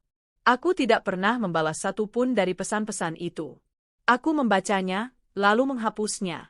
Terakhir, aku memblokir semua nomor yang mencoba menghubungiku. Bagiku, Rian Adhitama sudah mati. Yang tersisa hanyalah hantu dari masa lalu yang mencoba menggangguku. Olivia juga mencoba peruntungannya. Dia mengirimiku pesan panjang melalui direct message di Instagram menggunakan akun baru. Pesannya adalah sebuah novel mini yang penuh dengan Doni. Dia menceritakan penderitaannya, bagaimana dia dan Rian diusir dari kontrakan karena tidak bisa membayar sewa. Dia mengeluh bagaimana Rian sekarang menjadi pria pemarah, frustrasi, dan tidak bertanggung jawab. Dia memohon belas kasihan dariku, sesama wanita, demi bayi yang ada di kandungannya. Aku hanya melihat foto profilnya, sebuah foto selfie dengan perut buncitnya, dan wajah yang dibuat secantik mungkin. Tidak ada sedikit pun rasa kasihan atau simpati di hatiku. Yang ada hanyalah rasa muak yang tak terkira. Ini adalah konsekuensi dari pilihan yang dia buat dengan sadar. Dia ingin bermain api dengan naga, sekarang biarlah dia merasakan sendiri panasnya semburan api itu. Aku memblokirnya juga, tanpa membalas. Gema dari kehancuran mereka terus sampai ke telingaku, bukan karena aku mencarinya, tapi karena dunia orang-orang kaya Jakarta ternyata sangat kecil. Maya bercerita bahwa Rian sempat datang ke butiknya, mencoba meminjam uang dengan alasan ibunya sakit keras. Maya, yang tahu cerita sebenarnya, menolaknya mentah-mentah. Sarah mendengar kabar dari kenalannya di industri otomotif bahwa Rian terlihat bekerja sebagai sales mobil di sebuah showroom mobil bekas di pinggiran kota, sebuah kejatuhan yang sangat drastis dan memalukan dari posisinya sebagai seorang direktur pemasaran di perusahaan properti raksasa. Dia yang dulu selalu tampil necis dengan setelan desainer dan sepatu kulit mengkilap, kini harus berdiri di bawah terik matahari, mencoba membujuk orang-orang untuk membeli mobil bekas. Kabar tentang Olivia juga sampai padaku. Seorang teman sosialitaku melihatnya di sebuah rumah sakit pemerintah kelas 3 di Jakarta Timur. Dia bilang Olivia akhirnya melahirkan bayi laki-laki, dibantu oleh orang tuanya yang tampak sederhana yang datang dari kampung. Rian, kata teman itu, bahkan kabarnya sempat bertengkar dengan bagian administrasi rumah sakit karena tidak bisa membayar penuh biaya persalinan. Mereka kini tinggal menumpang di rumah kerabat jauh Olivia yang sempit dan padat di sebuah gang kecil. Sangat jauh dari impian mereka tentang rumah mewah di Pondok Indah, kamar utama dengan jacuzzi, dan seorang babysitter profesional yang dibayar dengan uangku. Apakah aku merasa puas mendengar penderitaan mereka? Di awal, sejujurnya, mungkin ada sedikit rasa itu. Itu adalah sisi manusiawiku yang paling gelap, yang merasa bahwa karma dan keadilan akhirnya telah ditegakkan. Tapi seiring berjalannya waktu, perasaan itu memudar, digantikan oleh sesuatu yang lebih sehat, ketidakpedulian total. Nasib mereka bukan lagi urusanku. Mereka adalah karakter dalam sebuah buku yang sudah selesai kubaca dan kututup. Aku sekarang sedang sibuk menulis bukuku sendiri. Fokus utamaku 100% adalah Doni. Aku mendedikasikan diriku untuk menyembuhkan lukanya dan memastikan dia tumbuh tanpa bayang-bayang trauma. Aku menghabiskan lebih banyak waktu berkualitas dengannya daripada sebelumnya. Aku mengantarnya ke sekolah setiap pagi, sebuah ritual yang dulu selalu dilakukan oleh supir. Aku membantunya mengerjakan PR setiap malam, bukan lagi pengasuhnya. Kami menghabiskan akhir pekan dengan melakukan petualangan-petualangan kecil, pergi ke SeaWorld, berkemah di halaman belakang, atau sekadar membuat pizza bersama di dapur. Aku menjelaskan padanya dengan bahasa yang bisa dia mengerti bahwa ayah dan mama tidak bisa bersama lagi, tapi cinta kami berdua padanya tidak akan pernah berkurang sejengkal pun. Tentu, ada masa-masa sulit. Ada kalanya Doni tiba-tiba murung di tengah permainan, atau bertanya tentang ayahnya dengan suara sedih. Aku tidak pernah mengalihkan pembicaraan. Aku membiarkannya merasakan kesedihannya, aku memeluknya dengan erat, dan aku meyakinkannya bahwa kami akan melewati ini bersama-sama sebagai sebuah tim. Perlahan tapi pasti, senyumnya yang ceria kembali merekah secara permanen. Dia mulai terbiasa dengan kehidupan barunya, sebuah kehidupan yang lebih tenang, lebih teratur, dan penuh dengan perhatian tak terbagi dari ibunya. Suatu sore, saat kami sedang merakit sebuah set Lego Star Wars yang rumit di karpet ruang keluarga, Doni tiba-tiba berhenti dan menatapku dengan serius. Doni sekarang lebih suka. Lo, katanya. Aku menghentikan tanganku yang sedang mencari kepingan Lego. Lebih suka apa, sayang? Lebih suka sekarang. Di rumah rasanya lebih tenang. Dan mama jadi lebih sering tersenyum. Senyumnya beneran, bukan senyum yang kelihatan capek. Kata-kata itu, yang begitu polos dan jujur, menusuk hatiku dengan cara yang paling melegakan. Anak sekecil dia pun ternyata bisa merasakan atmosfer beracun yang selama ini menyelimuti rumah kami tanpa kusadari. Dia merasakan kebahagiaanku yang baru. Dan pada saat itu, aku tahu dengan seyakin-yakinnya bahwa aku telah membuat keputusan yang paling tepat dalam hidupku.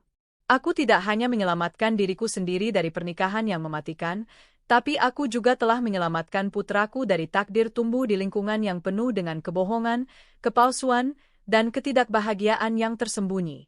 Gema kehancuran Rian dan Olivia mungkin masih sayup-sayup terdengar di kejauhan, tapi di dalam benteng rumahku, satu-satunya gema yang terdengar kini hanyalah gema tawa Doni dan detak jantungku yang beri Doni tenang dan bahagia. Aku telah berhasil mengubah badai menjadi pelangi yang indah.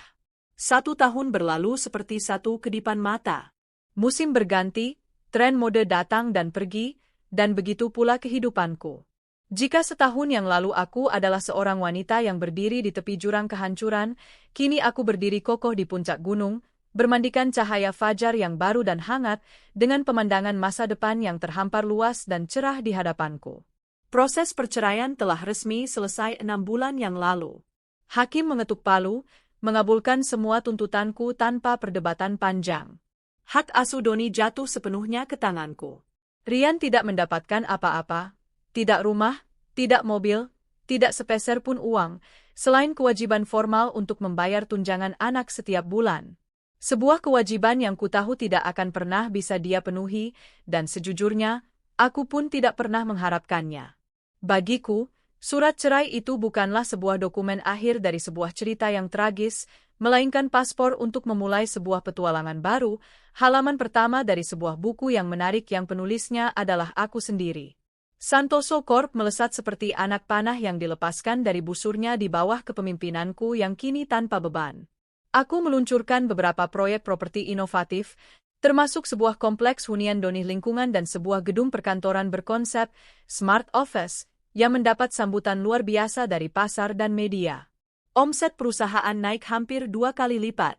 Sebuah majalah bisnis terkemuka bahkan menobatkanku sebagai salah satu dari 50 CEO wanita paling berpengaruh di Asia Tenggara tahun ini. Wajahku terpampang di sampul majalah itu. Aku menerima penghargaan itu bukan dengan kebanggaan yang arogan, tetapi dengan rasa syukur yang mendalam. Semua kerja kerasku, semua air mataku, semua pengorbananku selama ini, akhirnya berbuah manis. Aku membuktikan pada dunia, pada orang-orang yang pernah meremehkanku, dan yang terpenting, pada diriku sendiri, bahwa aku tidak butuh bayang-bayang seorang pria untuk bersinar. Aku adalah matahariku sendiri. Hubunganku dengan Doni adalah harta karunku yang paling berharga, pusat dari alam semestaku. Dia tumbuh menjadi anak laki-laki yang cerdas, percaya diri, dan penuh empati. Tanpa kehadiran sosok ayah yang seringkali menjadi contoh yang kurang baik dalam hal tanggung jawab, Doni justru berkembang lebih positif. Dia melihat ibunya sebagai panutan, seorang wanita kuat yang bisa memimpin ratusan karyawan di siang hari, namun masih punya waktu dan energi untuk membacakan dongeng sebelum tidur dengan suara-suara karakter yang lucu di malam hari. Kami adalah sebuah tim yang solid, duo dinamis yang siap menghadapi apapun yang dilemparkan kehidupan pada kami. Rumah kami yang dulu sering terasa dingin dan kosong, kini selalu penuh dengan kehangatan dan kehidupan. Tawa riang Doni menggema di setiap sudut, menjadi musik terindah di telingaku. Aroma kue coklat buatanku seringkali memenuhi dapur di akhir pekan. Teman-temanku, Maya dan Sarah, sering datang untuk makan malam bersama, mengisi rumah dengan canda dan tawa. Aku menemukan kembali diriku yang dulu sempat hilang terkubur di bawah peran sebagai istri yang baik. Aku menemukan kembali Cynthia yang ceria, yang suka mencoba resep-resep baru dari internet, yang bisa tertawa terbahak-bahak karena menonton film komedi konyol, yang kembali menekuni hobi lamanya melukis di kanvas. Suatu hari, saat aku sedang menikmati makan siang santai di sebuah restoran Jepang bersama Maya dan Sarah, nama Rian muncul untuk pertama kalinya setelah sekian lama terkubur dalam diam. "An, kamu tahu tidak, aku kemarin tidak sengaja bertemu Rian," kata Sarah hati-hati, seolah takut membuka luka lama. Aku hanya mengangkat bahu dengan santai sambil menyeruput ocha dinginku. "Oh ya? Di mana?" tanyaku dengan nada biasa saja, tanpa sedikit pun getaran emosi. "Di sebuah mall di Kelapa Gading." "Dia jadi petugas valet parkir di lobi utama," jawab Sarah. Penampilannya, jujur saja, sangat menyedihkan. Seragamnya tampak kebesaran, wajahnya kucel dan lelah, dan tatapannya kosong. Dia melihatku sekilas, lalu langsung pura-pura sibuk dan membuang muka. Mungkin dia malu. Maya menimpali dengan informasi tambahan, aku juga dengar dari sepupuku yang punya teman di kampungnya si Clara. Katanya, Olivia akhirnya tidak tahan hidup susah di Jakarta. Dia pulang ke kampungnya di Jawa Tengah beberapa bulan yang lalu, membawa serta anaknya. Dia meninggalkan Rian sendirian di Jakarta, persis seperti yang Rian lakukan padamu. Aku mendengarkan semua cerita itu tanpa emosi yang berarti. Tidak ada lagi amarah yang membara, tidak ada lagi rasa sakit yang menusuk, bahkan tidak ada lagi rasa kasihan. Yang ada hanyalah sebuah kehampaan, sebuah jarak yang sangat jauh. Kisah mereka terdengar seperti sinopsis sebuah film Doni yang tidak menarik minatku untuk menonton. Mereka adalah orang-orang asing dari masa laluku, karakter-karakter dari sebuah bab yang sudah kututup rapat, kusimpan di rak paling berdebu di perpustakaan hidupku, dan bahkan aku sudah lupa di mana letak rak itu. Biarlah, hanya itu komentarku sambil mengambil sepotong salmon sashimi. Itu hidup mereka. Itu pilihan mereka. Bukan urusanku lagi. Maya dan Sarah saling berpandangan, lalu tersenyum lega. Mereka melihat ketenangan yang tulus di mataku.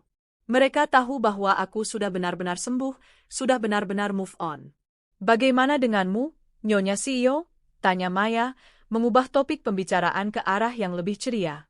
Sudah ada pangeran baru yang mencoba mendekati sang ratu di istananya yang megah. Aku tertawa lepas, tawa yang tulus dari hati. Ada beberapa yang mencoba. Pengusaha, politisi, bahkan seorang aktor, kataku sambil bercanda. Tapi aku tidak terburu-buru. Untuk saat ini, aku sedang sangat menikmati masa-masa berkencan dengan diriku sendiri. Dan aku baru menemukan bahwa aku adalah teman kencan yang sangat menyenangkan, cerdas, dan lucu. Kami bertiga tertawa bersama. Aku tidak menutup hatiku untuk kemungkinan cinta di masa depan. Aku percaya suatu hari nanti akan ada pria yang tepat untukku, seorang partner sejati yang bisa berjalan di sisiku dengan bangga, bukan di belakangku dengan rasa iri atau di depanku dengan arogansi.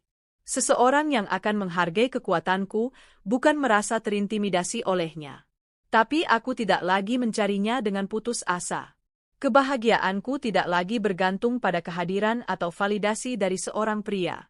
Aku sudah menemukan kebahagiaan itu di dalam diriku sendiri, dalam pencapaian karierku, dan yang terutama, dalam senyum tulus putraku. Sore itu, setelah menjemput Doni dari les pianonya, kami berhenti di sebuah taman kota yang rindang. Kami membeli 2 cup es krim gelato dan duduk di sebuah bangku kayu di bawah pohon flamboyan yang sedang berbunga merah. Kami memandangi anak-anak lain yang berlarian, anjing-anjing yang bermain lempar tangkap, dan pasangan-pasangan tua yang berjalan bergandengan tangan. Mama, panggil Doni tiba-tiba, sambil menjelati es krim rasa coklatnya yang mulai meleleh di tangannya. Iya, sayang? Terima kasih ya, Ma. Aku menoleh padanya, sedikit terkejut dengan keseriusan di nada suaranya. Terima kasih untuk apa, jagoan? Untuk semuanya. Terima kasih karena Mama sudah membuat Doni bahagia, katanya dengan tulus, matanya yang jernih menatap lurus ke mataku. Aku merasakan mataku seketika menghangat, berkaca-kaca. Aku merangkul bahunya yang kecil namun terasa begitu kokoh, dan mencium puncak kepalanya yang wangi. Mama juga bahagia, sayang. Sangat, sangat bahagia. Karena Mama punya kamu. Kami duduk di sana dalam diam yang nyaman, memandangi langit senja yang mulai dicat oleh kuas sang pencipta dengan warna oranye, merah muda, dan ungu yang magis. Indah sekali. Itu adalah pemandangan sebuah hari yang akan berakhir dengan sempurna, menjanjikan kedatangan hari baru yang cerah esok pagi. Aku menatap cakrawala, menarik napas dalam-dalam, merasakan aroma rumput yang baru dipotong dan aroma kebebasan. Aku telah melewati badai tergelap dalam hidupku.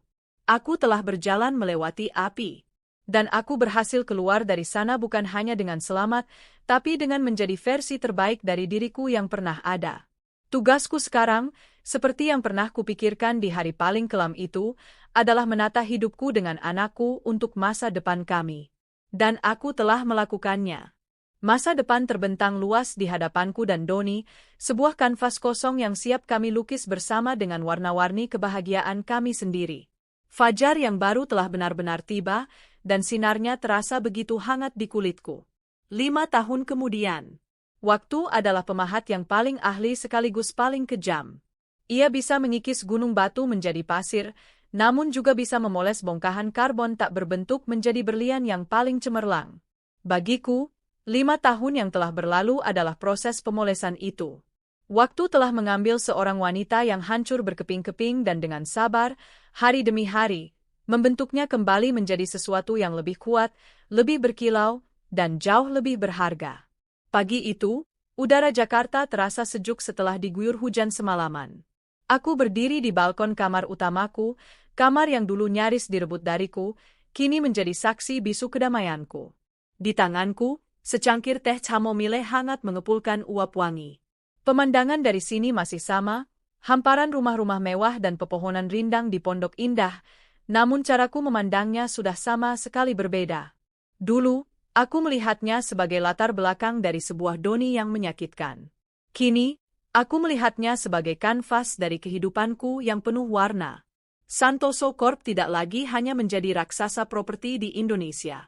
2 tahun yang lalu, kami berhasil melakukan ekspansi besar-besaran ke Asia Tenggara, membuka kantor cabang di Singapura dan Kuala Lumpur. Proyek terbaru kami, sebuah Eco City di pinggiran Bangkok, menjadi sorotan media internasional dan memenangkan berbagai penghargaan arsitektur dan lingkungan. Namaku, Cynthia Wijaya, kini tidak hanya dikenal di kalangan pebisnis lokal, tetapi juga mulai diperhitungkan di kancah regional. Aku bukan lagi sekadar CEO, aku adalah seorang visioner. Namun, pencapaian terbesar dalam 5 tahun ini bukanlah gedung-gedung pencakar langit yang kubangun atau penghargaan yang kupajang di kantor.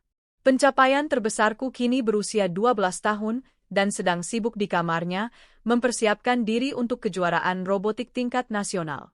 Doni, putraku, matahariku. Dia tumbuh menjadi remaja tanggung yang cerdas, sopan, dan luar biasa baik hati. Wajahnya adalah perpaduan sempurna antara aku dan Rian, namun sorot matanya yang penuh rasa ingin tahu dan semangat hidup adalah miliknya sendiri. Dia adalah pengingat bahwa dari sesuatu yang paling pahit sekalipun, bisa lahir sesuatu yang paling manis. Hubungan kami adalah jangkar dalam hidupku. Kami bukan hanya ibu dan anak, kami adalah sahabat, partner dalam kejahilan, dan tim yang tak terkalahkan. Kami bisa menghabiskan waktu berjam-jam berdebat tentang plot film Marvel terbaru, atau mencoba resep kue yang rumit hingga dapur kami berantakan seperti kapal pecah. Dia adalah alasanku untuk menjadi lebih baik setiap hari. Rumah ini pun telah bertransformasi. Foto pernikahan ukuran raksasa di ruang keluarga sudah lama kuturunkan. Dinding itu kini dihiasi oleh sebuah lukisan abstrak karya seniman kontemporer Indonesia yang penuh dengan warna-warna cerah, biru, kuning, jingga, yang melambangkan energi dan optimisme. Setiap sudut rumah yang dulu menyimpan kenangan pahit, kini telah tergantikan oleh kenangan baru yang bahagia. Ruang kerja tempatku dulu sering menangis hingga larut malam, kini sering menjadi tempat kami bermain catur. Kolam renang yang dulu hanya menjadi saksi bisu kesepianku, kini menjadi arena perang pistol air di akhir pekan. Tentu saja, perjalanan menuju titik ini tidak selalu mulus. Ada malam-malam di tahun pertama setelah perceraian di mana aku merasa begitu kesepian. Ada saat-saat di mana aku meragukan kemampuanku untuk menjadi orang tua tunggal yang baik. Tapi setiap kali keraguan itu muncul, aku akan melihat wajah Doni yang tertidur pulas, dan aku menemukan kembali kekuatanku. Aku sadar, kebahagiaanku tidak boleh lagi bergantung pada orang lain. Aku harus menemukannya di dalam diriku sendiri. Dan perlahan, aku menemukannya. Aku mulai menikmati hal-hal kecil, membaca novel di hari Minggu, menekuni yoga, atau sekadar menyetir mobil sendirian di malam hari sambil mendengarkan lagu-lagu lawas.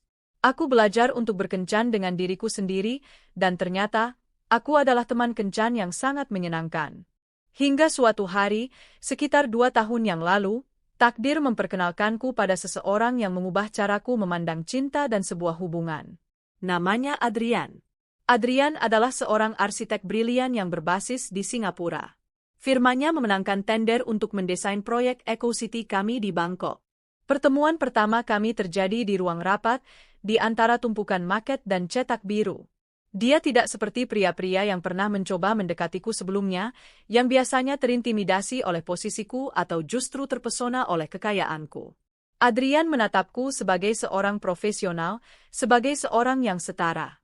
Diskusi kami tentang desain, material berkelanjutan, dan filosofi ruang hidup terasa begitu merangsang secara intelektual.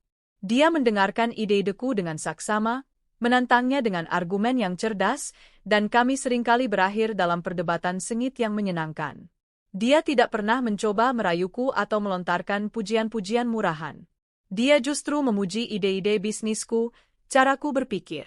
Untuk pertama kalinya setelah sekian lama, aku merasa dilihat sebagai Cynthia, sang pemikir, bukan Cynthia, sang CEO kaya raya atau Cynthia, sang janda. Hubungan profesional kami perlahan berevolusi. Dimulai dari makan siang bisnis yang berlanjut hingga sore karena perbincangan kami yang terlalu seru. Lalu berlanjut dengan panggilan telepon di akhir pekan untuk membahas pekerjaan yang seringkali berakhir dengan kami membicarakan film favorit kami atau pengalaman traveling. Adrian adalah kebalikan dari Ryan dalam segala hal. Jika Ryan adalah parasit yang mengambil, Adrian adalah partner yang memberi. Dia mandiri, sukses karena usahanya sendiri, dan memiliki ketenangan yang meneduhkan. Dia tidak pernah merasa perlu bersaing denganku. Sebaliknya, dia adalah pendukung terbesarku. Dunia butuh lebih banyak wanita sepertimu, Cynthia. Jangan pernah biarkan siapapun meredupkan sinarmu, katanya suatu kali. Dia juga luar biasa sabar. Dia tahu tentang masa laluku, dan dia mengerti ketakutanku untuk kembali membuka hati. Dia tidak pernah memaksaku. Dia memberiku ruang dan waktu, menunjukkan cintanya melalui tindakan-tindakan kecil yang konsisten. Membawakanku kopi kesukaanku saat tahu aku akan rapat panjang, mengirimiku artikel menarik yang menurutnya akan kusukai, atau sekadar menelepon hanya untuk bertanya, "Bagaimana harimu?" Momen yang paling mengubah segalanya adalah saat aku memperkenalkannya pada Doni. Aku gugup setengah mati hari itu. Doni adalah duniaku, dan restunya adalah segalanya. Mereka bertemu di sebuah kafe. Aku melihat Adrian tidak mencoba untuk menjadi calon ayah bagi Doni. Dia justru mendekati Doni sebagai seorang teman. Dia bertanya tentang robot yang sedang Doni bangun, mendengarkan dengan penuh minat saat Doni menjelaskan tentang coding dan sensor. Mereka akhirnya larut dalam percakapan seru tentang Star Wars, meninggalkan aku yang hanya bisa menonton dengan senyum dan hati yang menghangat. Malamnya, saat aku menyelimuti Doni, dia berkata, "Om Adrian keren, Emma. Dia tahu banyak tentang mikrokontroler. Dia janji mau bantu Doni mencari komponen yang susah dicari." Lalu dia menatapku dengan tatapannya yang bijaksana. Mama kelihatannya bahagia kalau lagi sama dia. Persetujuan dari bibir putraku itu adalah kunci terakhir yang membuka gerbang hatiku yang selama ini tertutup rapat. Namun, seberapapun sempurnanya kehidupan baruku, masa lalu terkadang memiliki cara yang aneh untuk mengingatkan kita akan keberadaannya. Bukan sebagai hantu yang menakutkan, tetapi sebagai gema samar dari sebuah waktu yang telah lama berlalu. Satu Sabtu sore, aku, Doni, dan Adrian memutuskan untuk melakukan sesuatu yang sederhana. Kami pergi ke sebuah pusat perbelanjaan besar di Jakarta Selatan, bukan untuk berbelanja barang mewah, melainkan untuk menonton film dan makan di food court, seperti keluarga biasa. Setelah film selesai, kami berjalan menuju area makan yang Doni dan bising. Doni dan Adrian bersemangat memesan sate dan siomay, sementara aku mencari meja kosong. Saat itulah aku melihatnya. Di sudut food court, dekat dengan area cuci piring, seorang pria dengan seragam petugas kebersihan berwarna biru sedang mengepel lantai. Punggungnya bungkuk, gerakannya lamban dan tanpa semangat. Rambutnya yang dulu hitam legam dan selalu ditata rapi, kini tampak menipis dan warnanya memutih di beberapa bagian. Saat dia berbalik untuk memeras kain pelnya, aku bisa melihat wajahnya dengan jelas. Itu Ryan. Waktu seolah melambat. Suara riuh food court meredup di telingaku. Wajahnya tampak jauh lebih tua dari usianya yang seharusnya baru menginjak awal 40-an. Kantung matanya menghitam, kulitnya kusam, dan sorot matanya yang dulu penuh dengan arogansi dan pesona, kini kosong dan redup. Dia tampak seperti orang asing, seorang pria yang telah dikalahkan oleh kehidupan.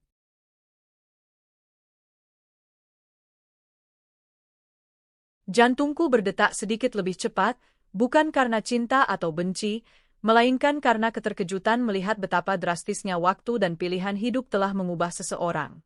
Dia belum melihatku. Dia terlalu sibuk dengan pekerjaannya, dengan dunianya yang kini begitu kecil dan terbatas. Perasaan aneh menjalari diriku. Aku tidak merasakan amarah. Aku tidak merasakan kepuasan atau keinginan untuk membalas dendam. Aku bahkan tidak merasakan kasihan. Yang kurasakan hanyalah sebuah ketidakpedulian yang damai. Sebuah kesadaran yang mendalam bahwa pria itu, pria yang pernah menjadi suamiku, ayah dari anakku, dan sumber dari penderitaanku yang terdalam, kini tidak lebih dari seorang figuran dalam film kehidupanku. Dia adalah hantu, gema dari masa lalu yang tidak lagi memiliki kekuatan untuk menyakitiku. Doni dan Adrian kembali membawa nampan penuh makanan. Dapat meja, Ma? Tanya Doni ceria. Aku tersentak dari lamunanku. Dapat, sayang. Di sebelah sana, dekat jendela, kataku, dengan cepat mengarahkan mereka ke arah yang berlawanan dari tempat Rian berada. Aku melindungi Doni dari pemandangan itu, bukan karena aku membenci Rian, tetapi karena aku ingin melindungi kedamaian Doni. Doni hanya memiliki kenangan yang samar dan kabur tentang ayahnya, dan aku tidak ingin merusaknya dengan citra yang menyedihkan ini. Biarlah masa lalu tetap terkubur. Saat kami makan, aku sesekali melirik ke arah sudut itu. Rian sudah selesai mengepel dan kini sedang duduk di bangku kecil di pojok, makan dari sebuah kotak bekal sederhana. Dia makan sendirian, di tengah kedonian, namun tampak begitu terasing dan kesepian. Aku bertanya-tanya apa yang ada di pikirannya. Apakah dia pernah memikirkan Doni? Apakah dia menyesali pilihannya? Pertanyaan-pertanyaan itu muncul, namun tidak lagi penting bagiku. Jawabannya tidak akan mengubah apapun. Pertemuan tak sengaja itu, yang berlangsung tanpa sepatah kata pun, menjadi penutup terakhir yang sesungguhnya dari babak kelam dalam hidupku. Itu adalah konfirmasi akhir bahwa aku telah benar-benar sembuh. Hantunya tidak lagi menghantuiku. Gemanya tidak lagi menggangguku. Malam itu, kami bertiga berdiri di balkon rumahku, menatap gemerlap lampu kota Jakarta. Adrian berdiri di sampingku, lengannya merangkul bahuku dengan hangat dan protektif. Doni berdiri di depanku, menceritakan dengan antusias tentang ide barunya untuk lengan robotiknya. Aku menghirup udara malam dalam-dalam. Aku memandangi wajah putraku yang berbinar-binar, merasakan kehangatan pria di sampingku yang mencintaiku apa adanya, dan merasakan kebanggaan atas semua yang telah kubangun. Badai itu, badai yang datang 6 tahun lalu, memang telah menghancurkan duniaku. Tapi dari puing-puing kehancuran itu, aku tidak hanya membangun kembali duniaku. Aku membangun sebuah dunia yang baru, yang jauh lebih kuat, lebih indah, dan lebih jujur. Aku sadar, rasa sakit di masa lalu bukanlah sebuah luka yang harus terus-menerus ditangisi. Itu adalah api tempaan. Api yang membakar semua kelemahanku, kebutaanku, dan keraguanku, menyisakan hanya baja yang paling murni dan paling kuat. Aku tidak akan pernah melupakan badai itu, tapi aku tidak lagi takut padanya. Karena badai itulah yang telah mengajariku cara menemukan pelangiku sendiri. Fajar yang baru, yang dulu kuharapkan dengan penuh harap, ternyata bukanlah sebuah tujuan akhir. Ia adalah sebuah perjalanan yang terus berlanjut. Dan aku siap untuk menyambut setiap pagi yang baru, dengan hati yang penuh syukur, cinta, dan kekuatan yang tak terbatas. Kehidupanku, pada akhirnya, adalah milikku seutuhnya. Dan itu adalah kemenangan yang paling manis.